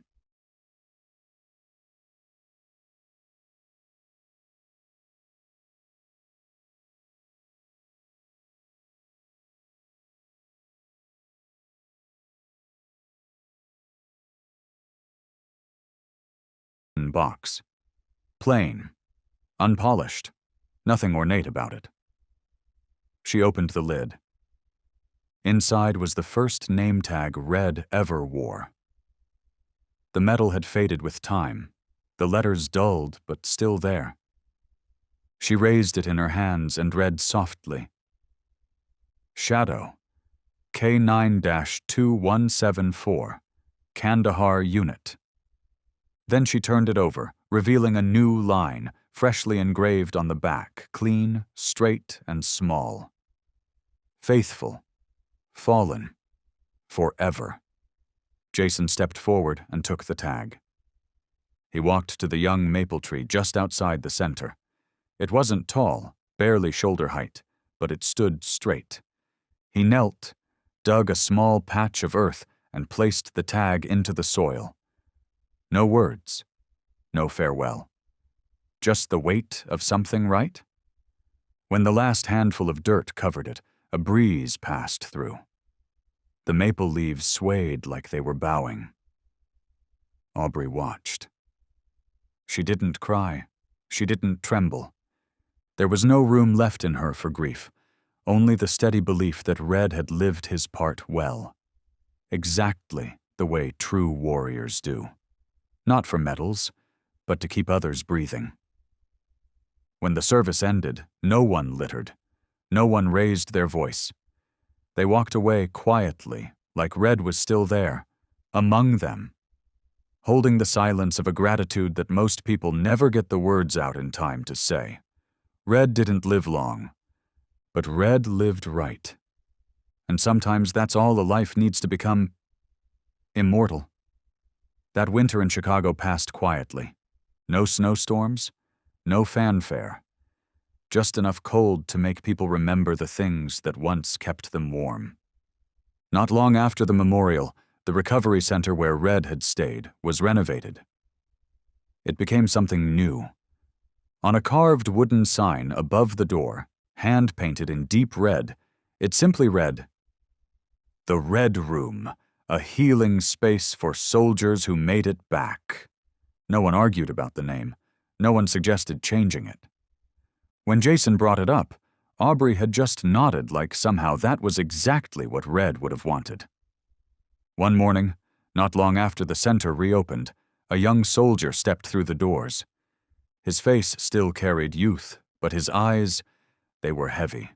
His hands shook not from the cold, but from something deeper, the kind of trembling that comes from carrying memories too loud to say out loud. And in that quiet room Red left behind, another journey began.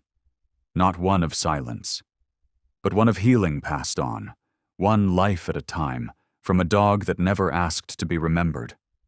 But now, always will be. He didn't say much, just sat down on the chair by the window where the light touched gently. Not too much, just enough. For a while, he didn't move. Then he looked up. Right in front of him, on the wall, hung a framed photograph.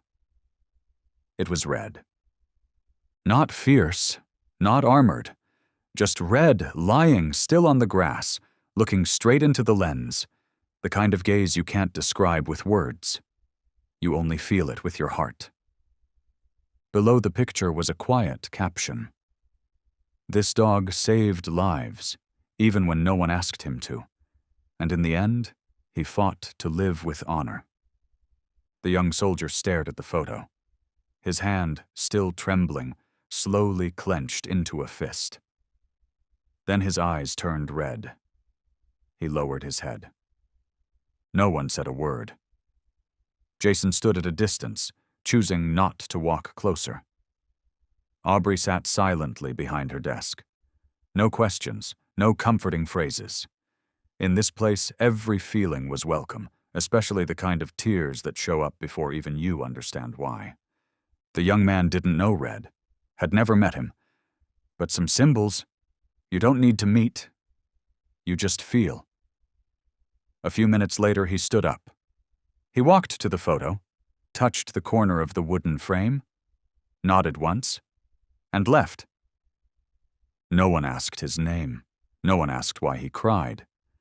But that morning, the Red Room gained another story. Not recorded, not posted. Just quietly folded into what Aubrey once said. Red wasn't born to be a legend, but he lived like one, and sometimes, that's enough. Chicago doesn't have soft winters. Even in November, the sky already wears that heavy shade of gray, like it's trying to lay silence over the city early. That morning, as the wind slid across the cold stone steps, Aubrey stepped out the front door of the Red Room, just a week old, and knelt down by the metal mailbox.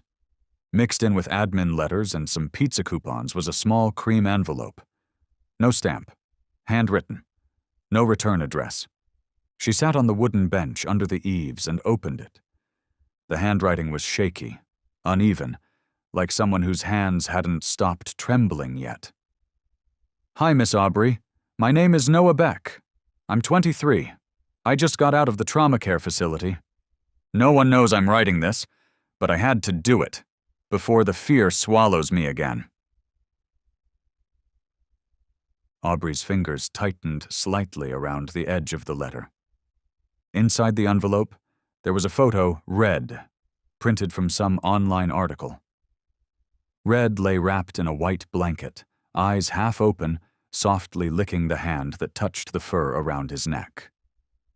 Below the photo, a line had been underlined in pencil. "I saw this look in the hospital. It made me sit up, not to become someone, just so I wouldn't abandon myself again." The wind slipped by, gently brushing past the open hallway. Aubrey didn't move. She kept reading slowly, like she could hear Noah's voice echoing softly in the empty space around her. "Every morning in the ward, they gave me pills and said things would get better. But I didn't believe them. I felt like a blur, like I didn't matter, like no one needed me. But the way Red looked into the camera, it wasn't begging. It felt like Red was saying, 'I'm still here.' And I thought, if Red could still hold on after everything he went through, then I had no reason to give up."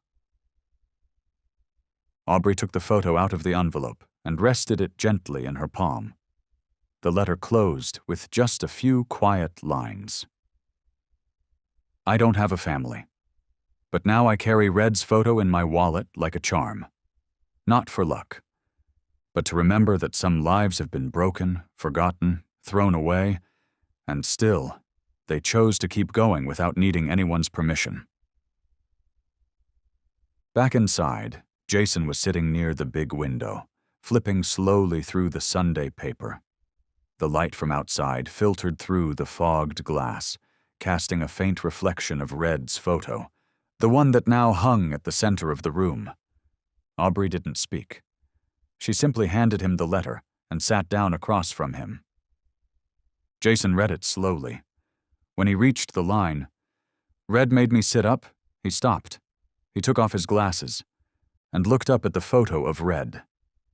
That same look, that same quiet body. Like Red was still among them, even now. No one said anything for a while. They didn't need to. They shouldn't. Finally, Jason folded the letter and placed it on the wooden table. His voice came soft, nearly a whisper. "Red doesn't have to be here to still exist." Aubrey nodded, her gaze fixed on the window frame. "Red lives on, through Noah, through the people Red touched, not with barks, not with medals, but with presence quiet and unshakable." Outside, the rain kept falling soft and steady. But inside that room, where a single photo hung higher than any award, the story continued. It didn't need an ending. It never asked for one. Sunday afternoon in Chicago drifted by under a sky thin with gray cloud, like a song that never finished its chorus. The red room stayed open, even without appointments. No one knocked, no one called. But inside, everything remained still, lit only by soft window light and the whisper of leaves swaying beyond the glass. And somewhere in that stillness, Red was home. The door creaked softly. Aubrey looked up from the small desk where she'd been trimming note cards by hand. A woman stepped into the room, her brown hair tied back and wearing a faded gray coat. Beside her was a little girl, tiny, no more than 6 years old. Her skin was pale, eyes cast down to the floor. One hand clung tightly to the corner of her mother's coat. Aubrey offered a gentle smile as she walked over. "Hi there," she said softly. "What's your name?" The mother hesitated, then answered quietly. She doesn't speak? Her name's Elsie. Since the accident last year, she hasn't said a word. Aubrey didn't ask anything more. She didn't lean down.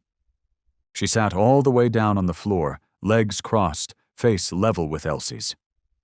Then, with the warmth of someone inviting a friend into a secret, she said, "Would you like to see something magical?" She reached toward the window, lifting a glass jar that shimmered faintly in the light.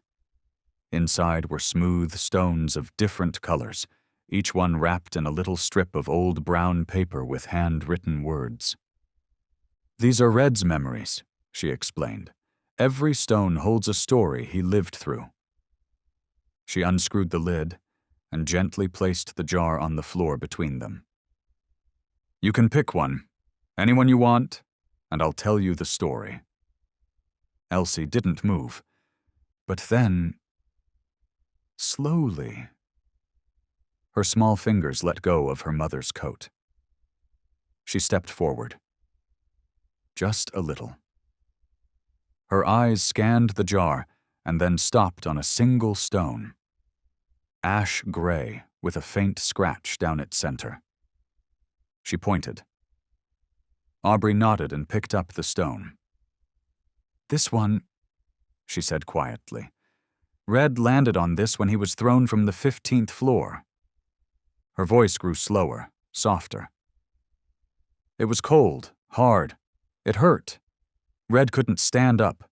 Red couldn't speak, but Red kept breathing. And Red waited." Aubrey paused, looking straight into Elsie's eyes. "Red waited for someone to see that he still mattered. Not everyone can do that. But someone saw it. And Red lived." She held out the stone to Elsie. The little girl took it with both hands, cradling it like it was something fragile, something sacred, like a tiny heart that had just started to beat again. She pressed it gently to her chest. One breath. A long, still moment. And then, like a drop of water hitting a quiet lake, a word slipped into the air. Software, barely a whisper. "Red." The mother froze. Her hand flew to her mouth as tears spilled over before she could stop them. "You spoke," she choked out, her voice trembling. "Sweetheart, you just spoke." The little girl didn't look at her mother. Her eyes were still fixed on the stone, but her lips moved again, softly, delicately. "Red."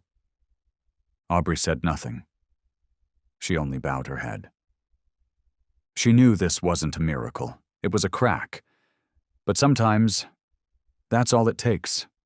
One crack, and the light can get in. Across the room, Jason sat by the window, watching the small courtyard where Red's name was buried beneath the young maple tree. He heard the mother's quiet sobs, heard the child's whisper, heard the sound inside his own chest, steady but heavier now. He murmured, barely louder than the breeze through glass, "Who's still calling Red just a dog now?" Jason stayed like that for a long, hands resting on his knees, his back curved with age and the quiet weight of memory. Outside the window, the sky had begun to shift. Pale light broke through the clouds in long, slow bands, falling gently on the brass nameplate that marked where Red now rested. Aubrey walked over and placed a cup of hot tea beside him. She didn't say a word. She didn't need to. Sometimes presence is the only language worth speaking. Behind the therapy room's door, little Elsie still sat beside her mother, clutching the stone to her chest.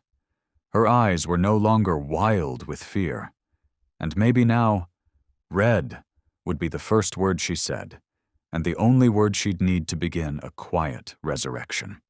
Sunday morning, B2 Hall, Northwestern University.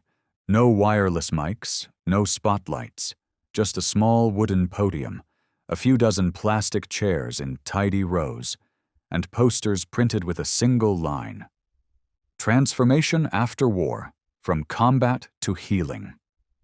Jason adjusted his dark jacket and stepped onto the stage. Aubrey stood quietly behind him. They didn't bring slides, no charts, just one story.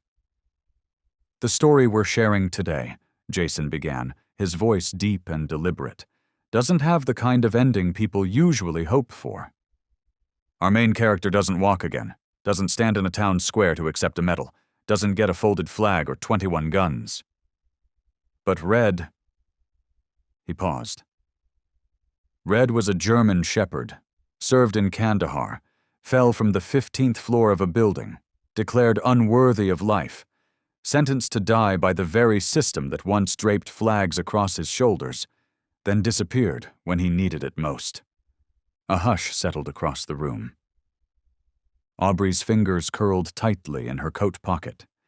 Inside, she carried a replica of Red's tag, the small metal plate that had become something much more than a name. Jason continued, "But Red didn't die in vain. Red didn't live long, but Red lived deeply. He kept a soldier from taking his own life, gave a voiceless child the courage to speak, and made those of us so hardened by loss, we thought we had no feeling left. Stop and remember something simple. Surviving isn't the end. Choosing to live is the beginning." A young man sat in the front row, slender build, quiet demeanor. He raised his hand slowly, his voice barely above a whisper. "If Red were still alive, what do you think he would have chosen? To keep living, or to become a symbol for others?" The question hung in the air. Jason paused. His fingers rested lightly on the podium. He didn't answer right away. Instead, he looked down toward the front row, where Aubrey stood, hands clasped. She gave a small nod, soft but certain, like she had asked herself that question many times before in quiet hours no one ever saw. Jason took a breath. Not the kind you take before speaking to a room, but the kind you take when you're trying to carry something heavy without dropping it. "I think," he said, voice low and steady, "Red would choose to die once, if it meant pulling others back from the edge. Red didn't need more time. He just needed the time he had to matter." No one clapped, no one moved. But the stillness in the room deepened, like every heart had stopped just long enough to agree. Not with applause, but with something quieter, something real. In the corner, a girl wiped her eyes with her sleeve. A middle-aged man, probably a professor, bowed his head. Something had shifted. Something small but permanent. Aubrey stepped forward. No speech in her hand. No script. Just a folded cloth she pulled from her coat pocket. She opened it carefully. Inside was an old keychain. A tiny piece of metal hung from it, scratched and worn. It read, "K9 Shadow Survivor." "Red never knew he was a symbol," Aubrey said softly. "He just knew he had to try to live, and that's exactly what made him unforgettable." She placed the keychain gently on the podium. No one reached for it, but every pair of eyes found their way to it like it held something sacred. 1 year after Red was gone, the Red Room looked different. It wasn't just a small space with a few wooden chairs and wildflowers in recycled jars anymore. The center had expanded into the old building out back, once a forgotten factory. The brick walls were still rough, still scarred, but they'd been painted over, not to hide what happened, but to remember it. The way you remember pain without needing it to define you. That morning was cold, just enough for breath to show and leaves to scatter across the walkway like little golden reminders of time passing. Jason adjusted the new wooden sign at the gate. Aubrey hung photo frames along a warm string of yellow lights inside. They were setting up a quiet exhibition. No press, no influencers. Just a thank you. For Red. For every soul he had reached. The photos weren't curated for beauty. They were real. Red in his worn canine vest. Red lying on a clinic bed, eyes half open. Red stood beside the little girl who had once been too afraid to speak until she said his name. Each photo had a handwritten note underneath. Some were just pencil smudges. Others were scrawled in bold black pen. One said, "Thank you, Red, for making me believe in humans again." Another read, "Red didn't bark, but somehow he made my nightmares stop." Just before 10, the dark wooden door creaked open. A young man walked in, hoodie pulled up, eyes hollow but focused. He didn't say hello, didn't ask where to go. He just walked straight toward something. Toward memory. Toward whatever piece of himself he left behind. At the very back wall of the center, there was something most visitors never noticed. A smudge. Faint, messy. A few crooked lines that looked like someone dragged a wet brush across brick. But it wasn't paint. It was Red's paw print, pressed into the wall by Jason, back when Red was still alive. They called it the old print. Not a monument, just a moment. A mark that said, "I was here." A man stood in front of that wall for a long time, hands stuffed deep into his hoodie pockets, shoulders tense like he was holding something back. Then he spoke, his voice cracked and low. "I used to have a plan," he said, "to end everything. In my bedroom. One quiet night." Aubrey turned to him, but she didn't interrupt. She just listened. He kept going. "That day, at the rehab center, I watched a video of Red, just a short clip. Red was lying on a hospital bed looking out the window. I don't know why, but his eyes," he swallowed. "They made me stop." Jason stepped closer. His voice was gentle. "Do you still have that photo?" The man nodded, pulled a small picture from his wallet. It was worn and creased, like it had been taken out and looked at too many times. In it, Red was curled on his side, one leg bandaged, his gaze fixed on the light coming through the window. "I didn't decide to live because I had some big purpose," the man whispered. "I just didn't want to abandon myself again." Nobody said anything. Not for a while. The wind outside pushed softly through the cracks in the window. Then Jason stepped to the brick wall, took the cap off a black marker, bent down near the old paw print, and wrote slowly